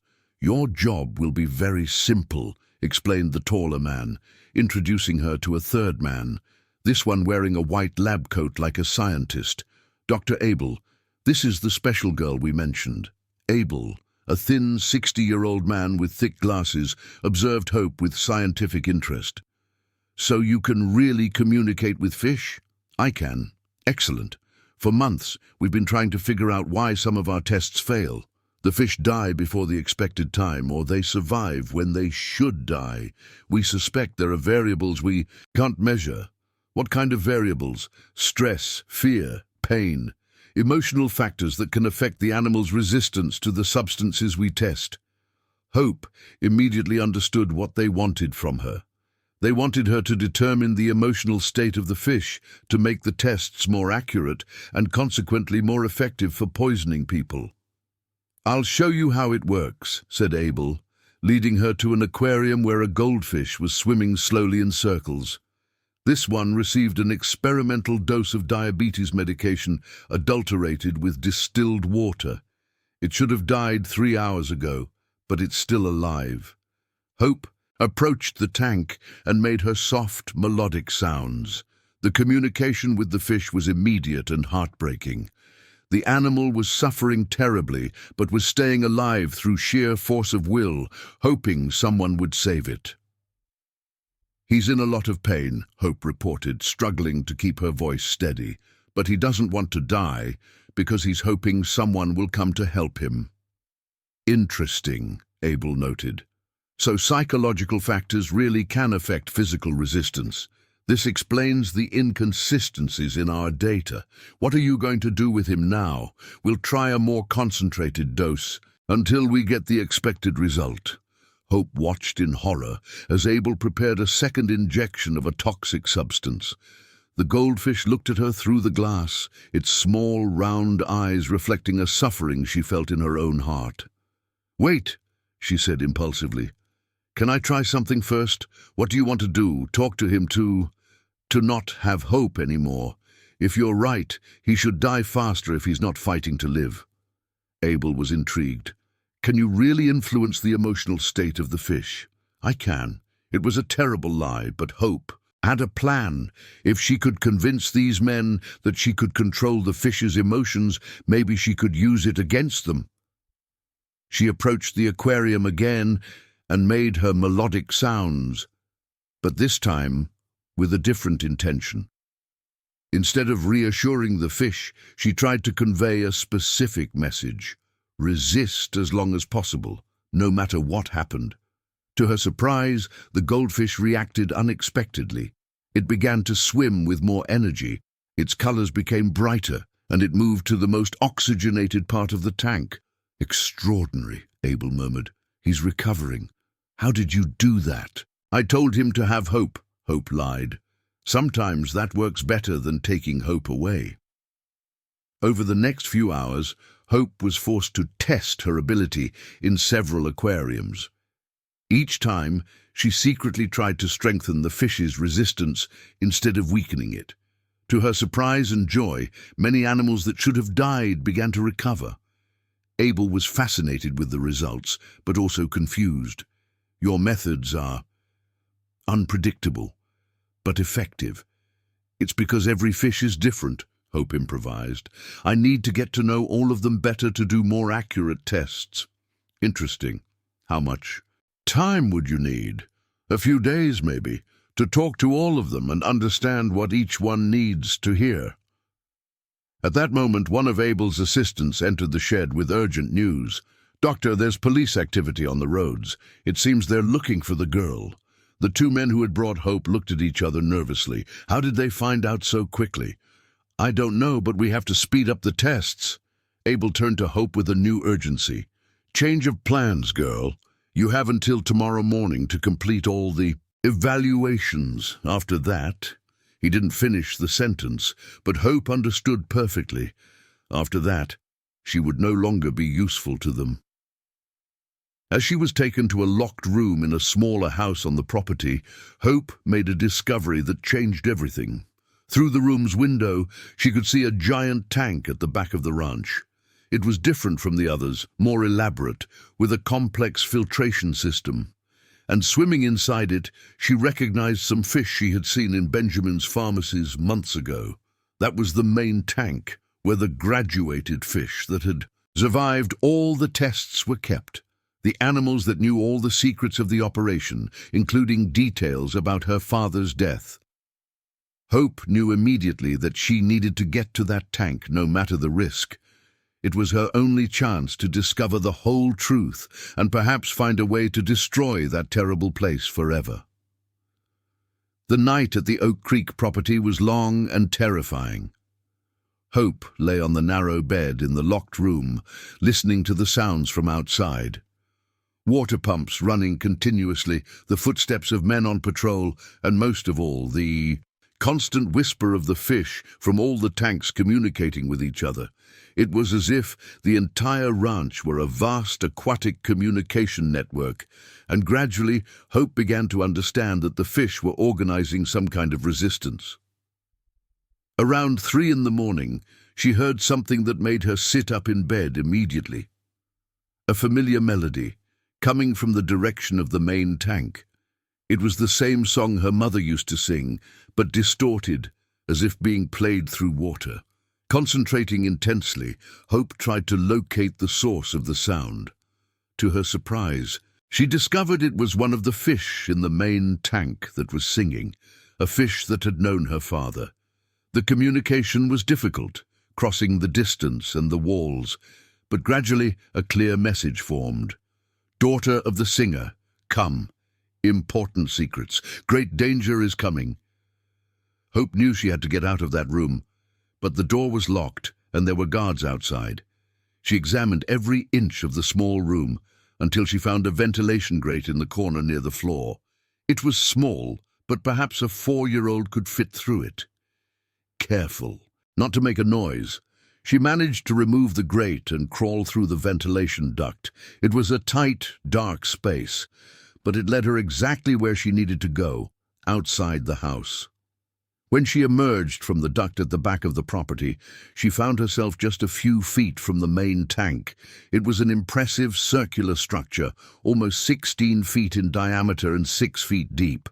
The water was crystal clear, illuminated by underwater lights that created an almost magical effect. But what really impressed her were the fish. There were hundreds of them of different species, all swimming in organized formations as if they were an aquatic army. When she approached the edge, they all turned toward her simultaneously. The communication was instant and overwhelmingly intense. Dozens of aquatic voices speaking at once, telling stories, transmitting information, sharing memories. Hope had to concentrate very hard to separate the individual messages. The first fish that managed to communicate clearly was a large goldfish with visible scars on its scales. "Little singer," it said through the melodic sounds only she could hear. "We were expecting you. Your father spoke of you before he left. You knew my father? We knew him well. A good man. He tried to save us. That's why the bad men hurt him." How did they hurt him? The images the fish transmitted were terrible, but they also revealed crucial information. Chris had discovered that the tests were not just for veterinary drugs, but for drugs intended for humans. More disturbingly, he had discovered that some medications were intentionally lethal, designed to eliminate specific people who asked too many questions or threatened to expose the scheme. "Your father found a list," the goldfish continued, "a list with the names of people to be eliminated. He wanted to take it to the authorities, but the bad men found out. Where is that list now?" "Hidden. Your father hid it before he was captured." "Where?" "A safe place, but only you can find it." Before the fish could explain further, Hope heard voices approaching. The guards had discovered her escape and were looking for her. "Quick," she whispered to the fish. "How can I stop these bad men?" "The water system connects all the tanks," another fish explained quickly. "If you contaminate the main source with the right substance, all the tests will stop." "What substance?" "Pure sea salt. It kills bad bacteria, cleans the water and makes the tests impossible. But you need a lot of salt. Where can I get sea salt here?" "The main warehouse, the place where the men keep their equipment. But be careful, they're always watching." The guards' voices were getting closer. Hope quickly said goodbye to the fish and ran in the direction of the warehouse they had indicated. It was a large shed in the center of the property, clearly the heart of the operation. Sneaking through the shadows, she managed to get to a side window of the warehouse. Inside, she saw exactly what she expected. Shelves full of equipment, chemicals, and most importantly, huge bags of sea salt used to keep the aquatic systems running. But she also saw something that left her petrified with horror. On a table in the center of the shed, there were dozens of small vials, each labeled with a different person's name. And in an open folder next to the vials was the list her father had found, names of people marked for elimination through adulterated drugs. Benjamin Stanford was at the top of the list. Edna was third, and at the bottom of the list, written in red ink, was her own name, Hope, 4 years old, eliminate after completion of tests. The discovery shocked her so much that she almost didn't notice when the warehouse door opened and Abel entered, accompanied by the 2 men who had kidnapped her. "They found her," one of them said. "She was trying to escape through the back." "Very clever for a child," Abel commented, turning on the warehouse lights. But not clever enough. Hope huddled behind a pile of feed bags, trying not to be seen. "Where do you think she went?" asked the second man. "Probably to the main tank. The attraction to the fish must be irresistible for someone with her ability. And now, do we continue with the tests?" Abel looked at the list on the table, his finger tracing the names marked for elimination. "Change of plans. We'll accelerate everything. We'll send out the special medications to the priority targets today. And the girl? After she completes the final tests, we won't need her anymore." Hope understood that the most dangerous moment had arrived. They planned to use her ability to imperfect the poisons that would kill Benjamin and Edna, and then they would eliminate her so she couldn't tell what she had discovered. But as the three men discussed the final details of the operation, she noticed something they hadn't. One of the bags of sea salt was torn, and its contents were slowly spilling onto the warehouse floor. And more importantly, there was a system of pipes that connected the warehouse directly to the main tank. If she could pour enough salt into the system, she would not only sabotage all the tests, but also create conditions that would allow the fish to survive long enough for help to arrive. The problem was, she needed a big enough distraction to get access to the pipes without being seen. It was then that she had a desperate idea, but one that might work. If all the fish on the ranch communicated simultaneously, creating the largest possible aquatic chorus, the noise would be enough to confuse the guards and give her the cover she needed.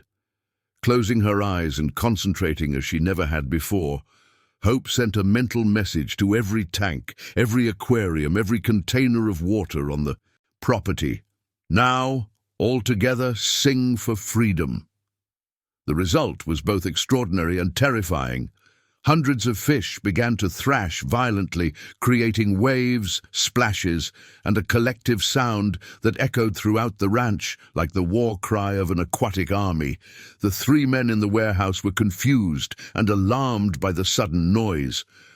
"What the hell is going on out there?" one of them shouted. "Go check all the tanks," Abel ordered. "Something has contaminated the system." As the men ran out of the warehouse, Hope seized the opportunity to execute her plan.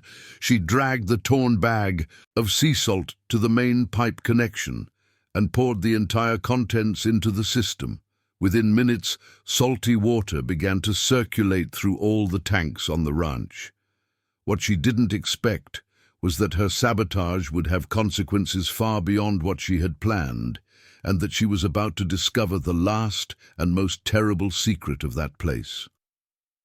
The salt water circulating through the pipes created an effect Hope hadn't anticipated.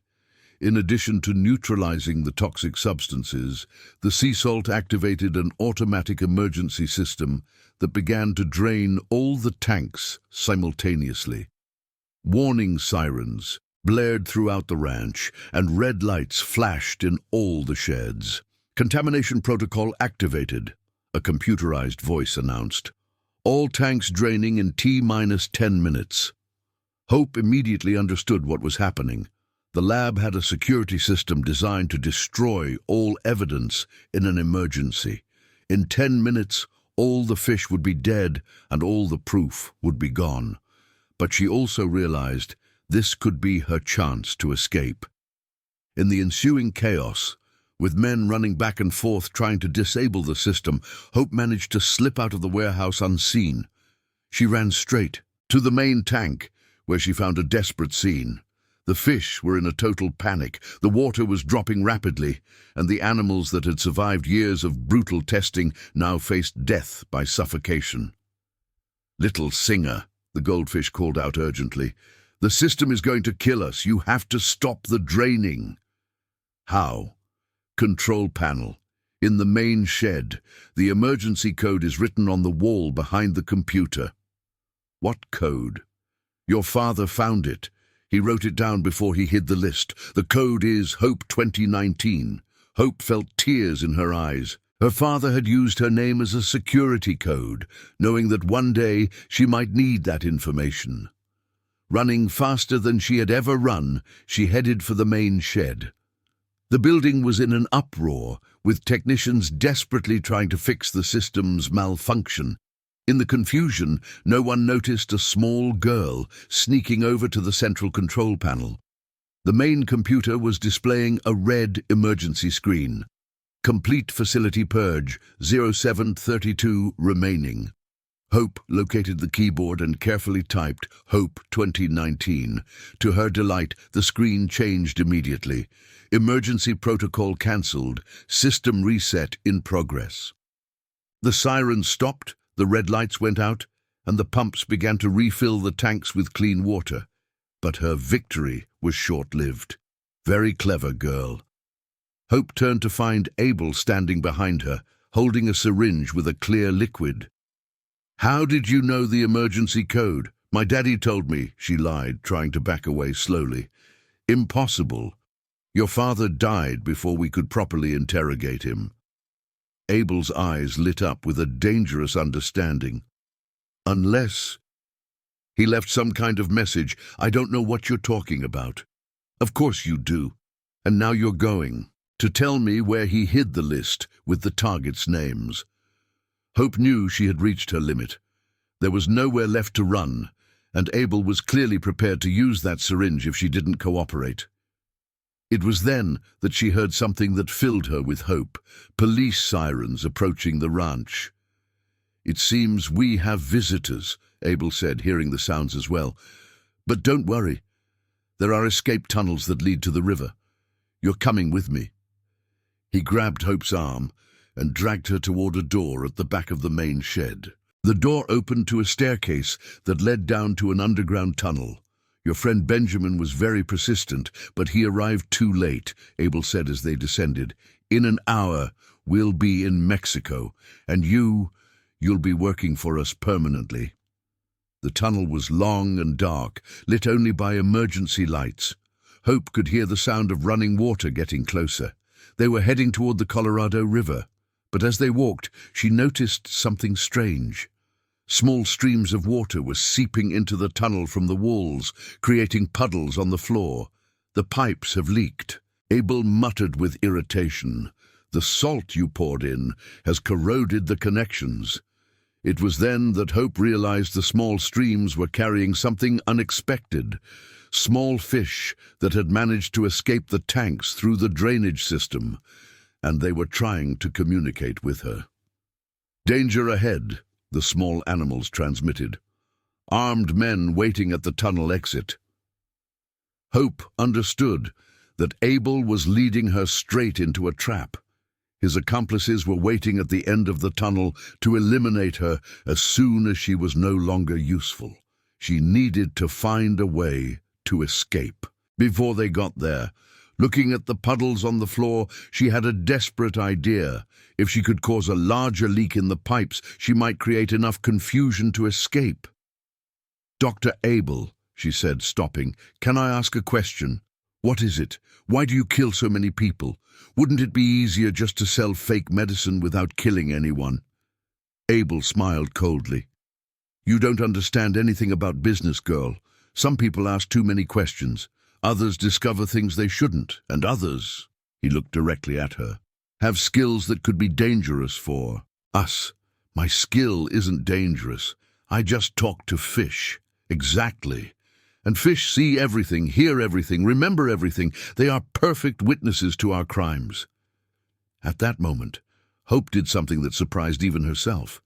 Instead of using her melodic sounds to communicate with the fish, she let out the loudest, most piercing sound she could manage, an almost supernatural shriek that echoed throughout the tunnel. The effect was immediate and devastating. All the small fish in the streams responded simultaneously, creating vibrations in the water that amplified through the pipe system. The old pipes, already corroded by the salt, couldn't withstand the additional pressure. They began to crack and leak in dozens of places, creating a subterranean flood. "What did you do?" Abel shouted, trying to shield himself from the water gushing from the walls.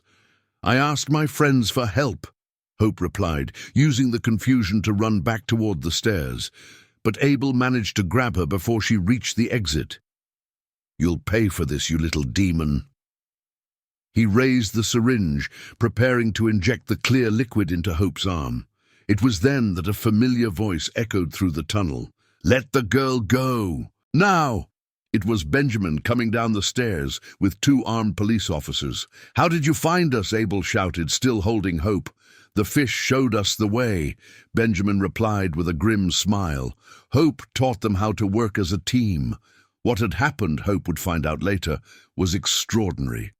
The fish from Benjamin's mansion aquariums had communicated with other fish in the river, who in turn communicated with the fish at the ranch, creating an aquatic information network that allowed the authorities to track exactly where she was being held. Abel, realizing he was surrounded, made a last desperate attempt to escape.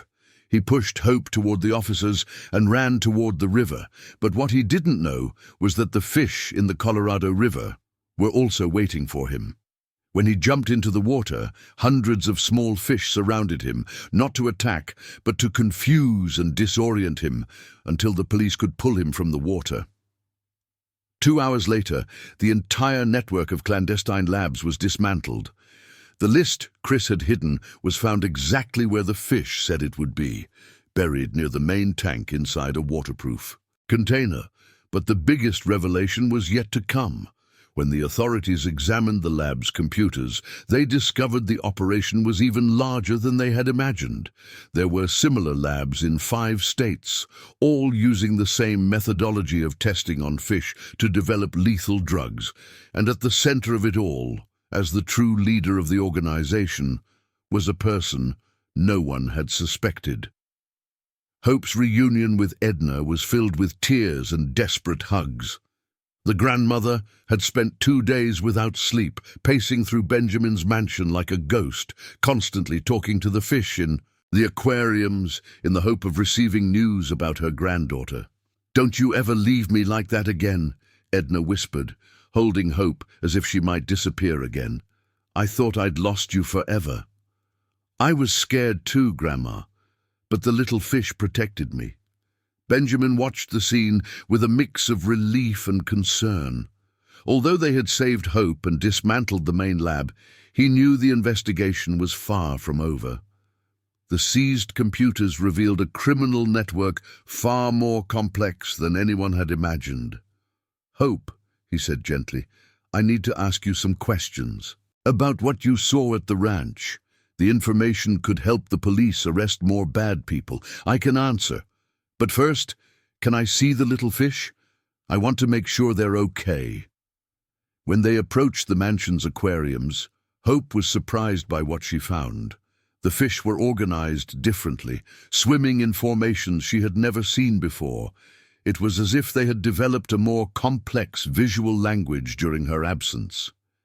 "They learned to work as a group," she explained to Benjamin and Edna, fascinated. "They're communicating with fish from other places, sharing information." "What kind of information?" Hope concentrated, making her usual melodic sounds. The fish's response was immediate and alarming. "They say there are still bad men on the loose. Important people who were in charge of the lab at the ranch." "Important how?" "They don't know the names, but they know the smells, and they say one of those people is coming here." Benjamin felt a shiver down his spine. "Coming here? To this house?" "Yes. The little fish from the downtown pharmacy aquarium saw this person getting into a car. She's coming to talk to you."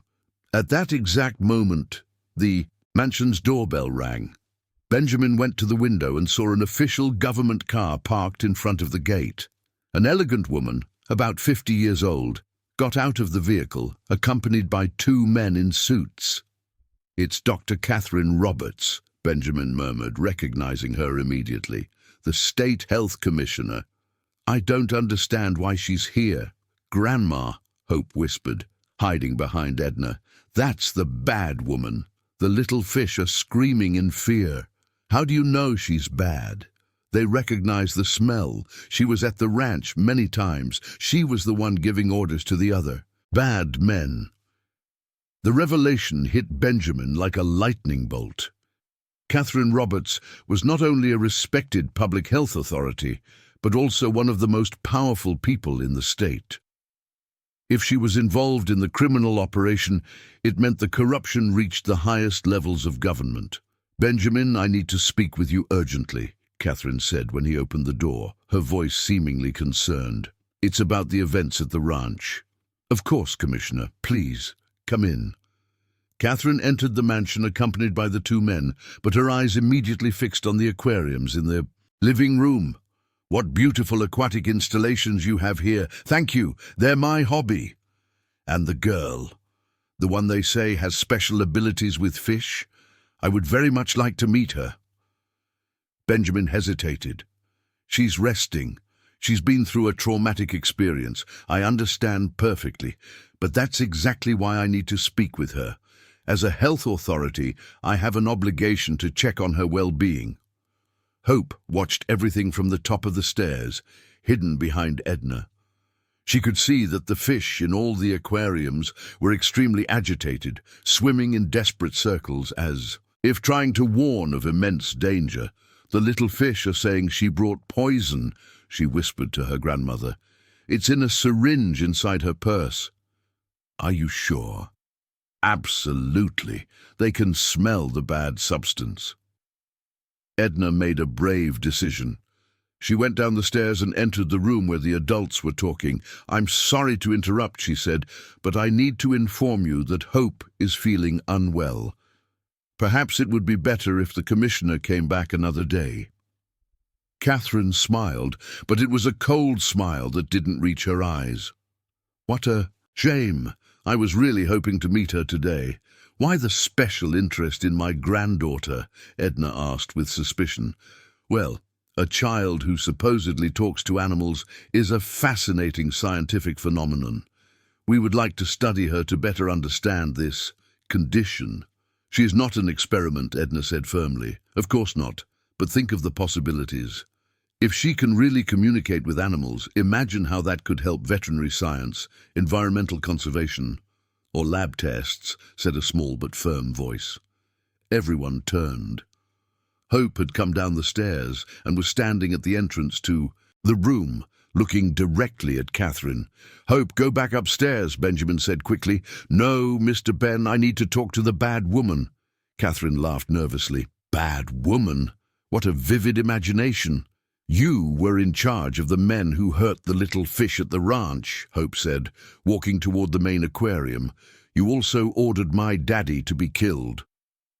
The silence that followed was tense and dangerous. Catherine exchanged glances with the two men accompanying her. "Little girl, you must be confused. I work to protect people's health, not to harm them. The little fish don't lie," Hope insisted, placing her hands on the aquarium glass. "They remember you. They remember your voice giving orders to test poisons." Immediately the fish thrashed violently, confirming Hope's words. The animal's behavior was so dramatic that even Catherine seemed disturbed. "How do you do that?" she asked, her mask of politeness beginning to slip. "I don't do anything. I just listen to what they have to tell me." "And what else did they tell you about me?" Hope closed her eyes and concentrated. When she opened them again, her expression was sad but determined. "They said, you have a new list with more names of people to eliminate, and that my name is still on the list." Catherine didn't answer, but Benjamin saw she had put her hand inside her purse. "Commissioner," he said carefully, "I think you should leave now." "I can't do that, Benjamin. This child knows too much." "What things?" "Locations of other labs, names of people involved, operational methods." Catherine slowly pulled a syringe from her purse. "She represents an unacceptable risk to national security."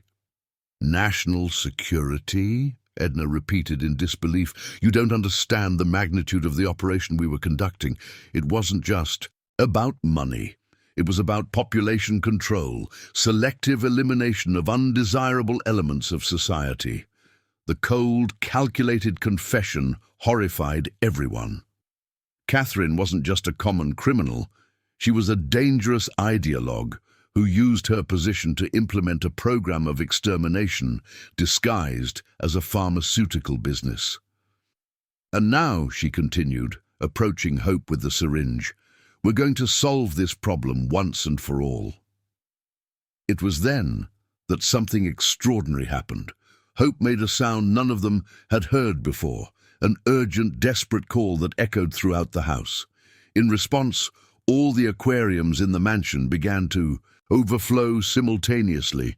It wasn't an accidental leak, it was coordinated. The fish were purposefully creating waves, throwing water out of the tanks. In seconds, the marble floor was soaked and slippery. Catherine lost her balance and fell, the syringe flying from her hands and shattering against the wall. "Now!" Benjamin shouted. But before anyone could move, police sirens echoed from outside. The investigation of the lab's computers had finally led the authorities to Catherine, and a team of federal agents was surrounding the mansion. What none of them knew was that Catherine's capture would reveal the last and most shocking secret of the entire operation, a secret that would forever change the way Hope saw her own family. Catherine Roberts's arrest brought temporary relief, but also revelations that deeply shook the family Hope had found. During interrogations, the former health commissioner made confessions that completely changed everyone's understanding of the events of the past few months. "There's something you need to know," said Detective Miller on a gloomy morning, 3 days after the arrest. Benjamin, Edna, and Hope were gathered in the mansion's living room, still recovering from the trauma of recent events. "It's about the death of Hope's parents," he continued, consulting a thick file. Catherine confessed they were not accidents. Edna felt her blood run cold. "What do you mean?" "Lily Santos, Hope's mother, was eliminated because she had discovered that heart medications were being specifically adulterated for pregnant women. She was investigating on her own, collecting evidence." "And Chris?" Benjamin asked. "He was killed because he refused to falsify veterinary reports that would allow the use of sick fish in tests. Catherine said he had become a moral obstacle to the operation." Hope listened in silence, her small hands clasped in her lap. At 4 years old, she had already learned that the world of adults was full of evils she couldn't fully comprehend. "There's more," the detective said hesitantly. Catherine revealed why she was so specifically interested in Hope. "Because of her ability with the fish?" Edna asked. "Not just that. Apparently the girl's ability is not unique. There are other children with similar capabilities scattered across the country. The revelation shocked everyone." Benjamin leaned forward. "Other children?" According to Catherine, the organization had identified at least 12 children with abilities to communicate with aquatic animals. The plan was to kidnap all of them and use their abilities to perfect the tests for lethal drugs. Hope stood up abruptly and ran to the main aquarium. The fish stirred as she approached, and she made her usual melodic sounds. The communication lasted for several minutes, with the girl occasionally nodding as if receiving important information. "What are they saying?" Benjamin asked. "That they have fish friends in other places who know other children like me," Hope replied. "Children who also talk to water creatures. And where are these children? Some are safe with their families, but others—" Hope's voice broke. "Others are missing." The implication was terrible. If Catherine was telling the truth, there were other families who had lost their children to that criminal organization. "Detective," Edna said with determination, "what can be done to find these children?" "We're working on it." Catherine provided some locations of secondary labs. Teams are being sent to investigate. In the following weeks, Hope became a key part of the investigation. Her unique ability allowed her to communicate with fish from aquariums seized in different labs, obtaining information that no traditional investigation method could provide. It was through the fish from a lab in Atlanta that she discovered the location of 3 kidnapped children, Through the fish from a lab in Florida, she helped identify 2 more sites where experiments were being conducted. Each rescue was a victory, but it also revealed the terrifying scope of the criminal operation. "Hope," Benjamin said one afternoon, watching her patiently talk to the fish from yet another confiscated aquarium. "You don't have to keep doing this if you don't want to. You've already helped so much." "I have to help," she replied without looking away from the fish. "The other children are scared, just like I was. The little fish are the only way to find them." "But this is hurting you," Edna said, concerned about the dark circles that had appeared under her granddaughter's eyes. "I'm okay, Grandma. The little fish give me strength." It was true. As she worked with the authorities, Hope developed an ever deeper understanding of her special ability. She not only talked to the fish, but could also feel their emotions and memories. Through these emotional connections, she discovered something that changed everything.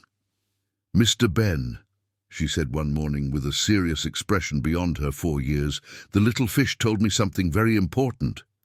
"What was it?" "They know where the most important person in the bad organization is, the person who was even in charge of the bad woman." Benjamin sat up immediately. "Who is it?" "They don't know the name, but they know where this person hides. It's in a big city, in a house full of huge aquariums." "What city?" Hope concentrated, making her melodic sounds. The fish's response left her visibly disturbed. "New York City. The main bad person is in New York City in a house that looks like a palace full of water." The information was immediately passed on to the FBI. Within 48 hours, a coordinated operation was underway in the nation's largest city. What they found surpassed all expectations. A 3-story mansion in the Upper East Side, completely dedicated to experimental aquaculture. More than 200 aquariums of different sizes, each designed for a specific type of test. And in command of it all, a figure that shocked everyone. Dr. Vincent Adams, a former Surgeon General and one of the most respected figures in the country. When the news reached Austin, Benjamin could hardly believe it. "Vincent Adams? But he's considered a public health hero. The worst criminals are always the ones no one suspects," Detective Miller observed. "Adams used his reputation and connections to protect the entire criminal network. And now, is it over?" "Not completely. Adams refuses to cooperate, and we know there are cells of the organization in other countries in Latin America. But with the information Hope helped us collect, we've managed to dismantle at least 80% of the operation." 3 months later, life had found a new normal in Benjamin's mansion. The aquariums now housed only healthy, happy fish, swimming in clean water without any toxic substances. Hope had completely adapted to her new life. She attended a private school where she was loved by everyone, though she kept her special ability a secret, sharing it only with her family.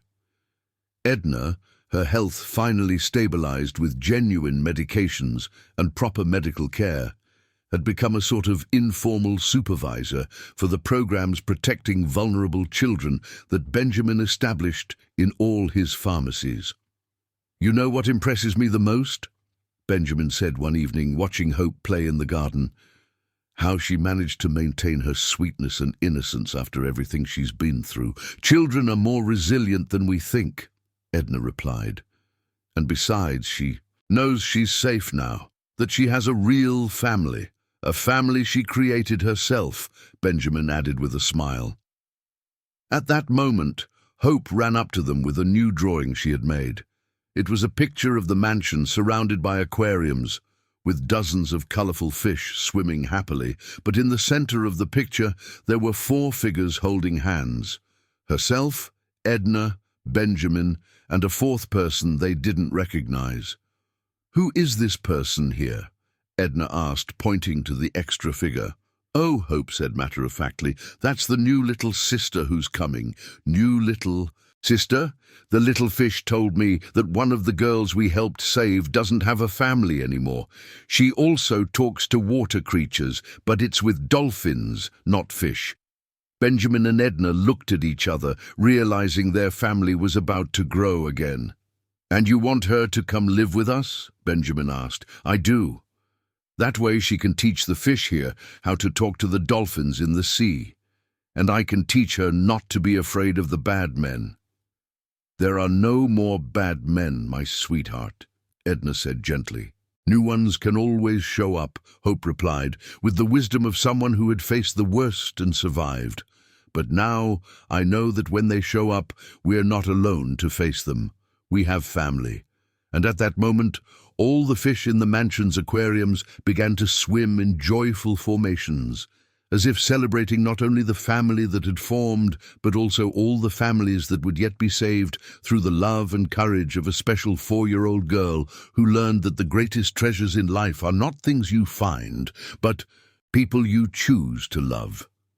2 years passed since the fall of the criminal organization, and life at Benjamin's mansion had transformed into something none of them could have imagined.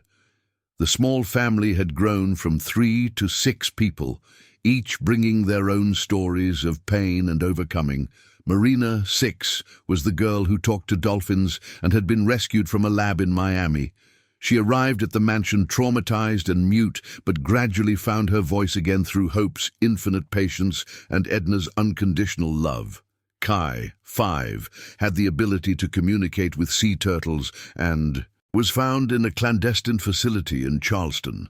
His parents had been eliminated for discovering that children's medications were being tested on aquatic animals, but he found in his new family the cure for his pain. Jasmine, also 5, talked to freshwater fish and had been held in captivity for almost a year before her rescue. She was the most reserved of the children, but found in Hope an older sister who perfectly understood her fears and nightmares. "Good morning, my little family," Benjamin said on a sunny Saturday morning, finding the 4 children sitting around the main aquarium, all making their specific melodic sounds to communicate with the fish.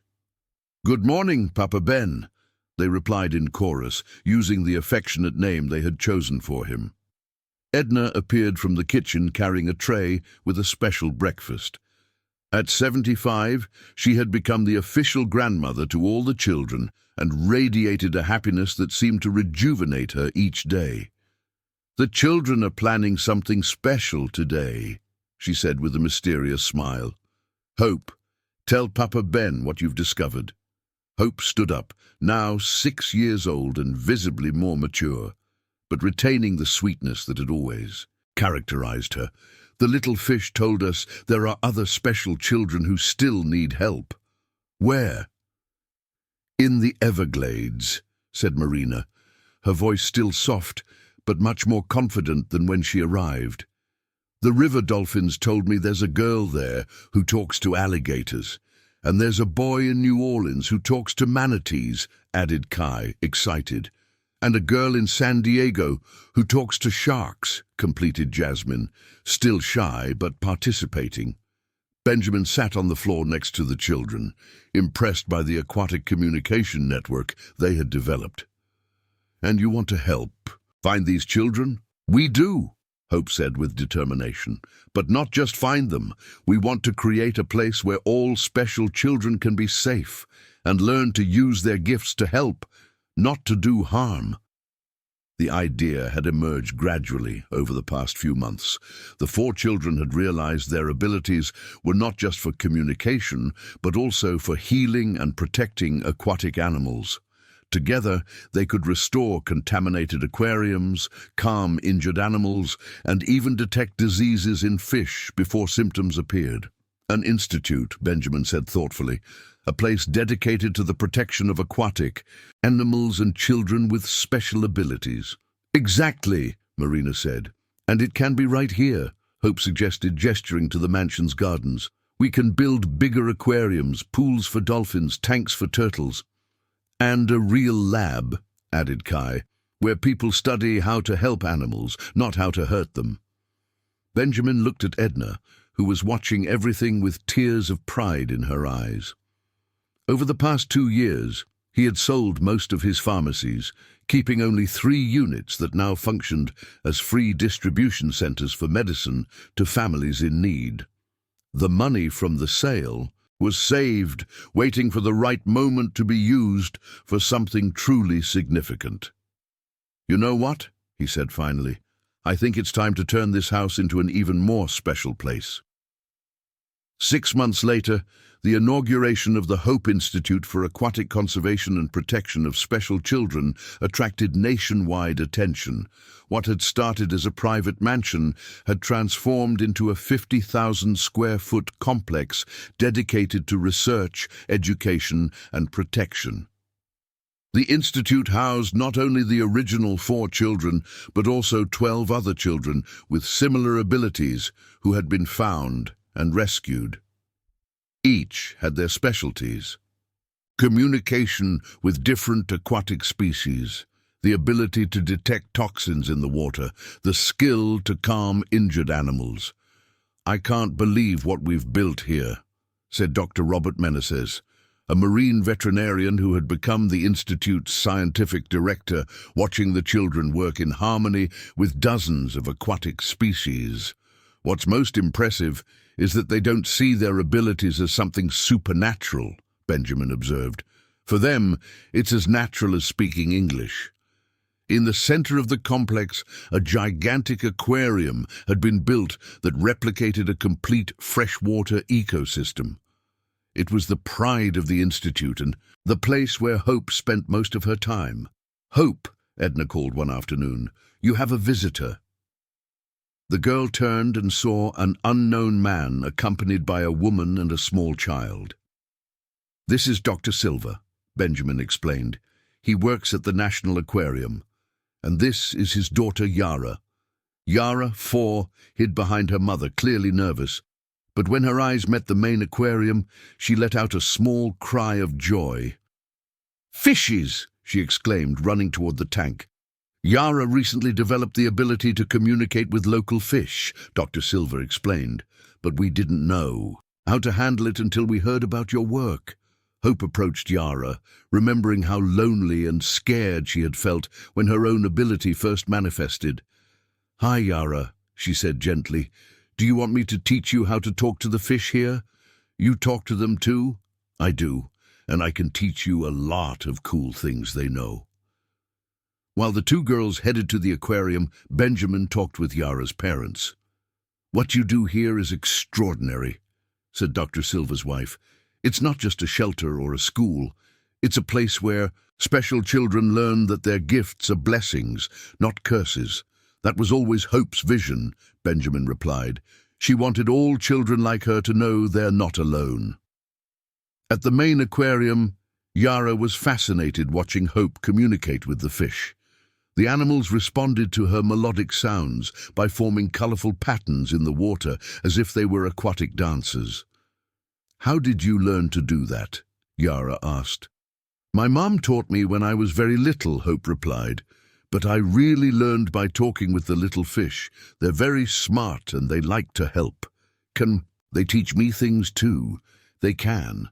But first, you need to learn to listen with your heart, not just your ears."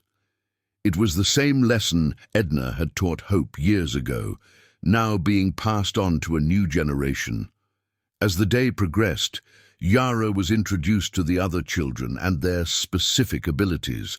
Marina showed how she communicated with the dolphins in the dolphinarium the Institute had built.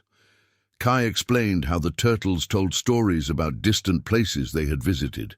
Jasmine demonstrated how the fish could detect when someone was sad or scared. "It's like a very big family," Yara observed at the end of the day. "That's exactly what it is," Hope said, hugging the smaller girl. "And now you're part of it too." That night, after Yara's parents decided to let her stay at the Institute to learn to better use her ability, Hope sat on the mansion's porch next to Edna, watching the lights from the aquariums shine like aquatic stars. "Grandma," she said thoughtfully, "do you think Mommy and Daddy are proud of what we've built here?" Edna hugged her granddaughter, now 6, but still small enough to fit perfectly in her arms. "I'm sure they are, my sweetheart. You transformed the pain of their loss into love for other children. There's nothing more beautiful than that. And you? Are you happy here? Happier than I ever thought I could be. When it was just the two of us on the streets, I dreamed of a safe place for you, but I never imagined it would be something like this. A place where special children learn that being different is a good thing," Hope said. "And where families are formed not by blood, but by love," Edna added. At that moment, Benjamin joined them on the porch, carrying a cup of tea and a satisfied smile. "Are all the children asleep?" Edna asked. "They are. Yara is in the room with Marina and Jasmine. I think she'll adapt very well." "One more life transformed," Hope said with satisfaction. "Actually, 16 lives transformed," Benjamin corrected, "counting all the children who have already passed through here. And hundreds of lives of aquatic animals that have been saved," Hope added. They sat in silence for a few minutes, watching the water in the aquariums glimmer in the dark of night. It was a satisfied silence, of people who knew they were exactly where they were supposed to be. "You know what makes me proudest?" Benjamin said finally. "It's that you and the other children have turned your special abilities into tools for healing. You've proven that even the most unusual gifts can be used to spread love and protection." "The little fish always told me my gift wasn't just mine," Hope replied. "It was meant to be shared with those who needed it. And on that quiet night in Austin, while 16 special children slept safely and protected, and hundreds of aquatic animals swam happily, in clean, crystal-clear water, a 6-year-old girl who had started life selling flowers on the street had become the founder of the largest center for aquatic protection and care for special children in the country." The story that had begun with suffering and pain had transformed into a saga of love, hope, and proof that even the smallest people can change the world when they find someone who believes in their dreams and helps them turn them into reality. If you liked this video, please subscribe to my channel. I promise to bring you videos every day that will make your life happier. Comment what you thought of my story with a rating from 0 to 10, and thank you very much.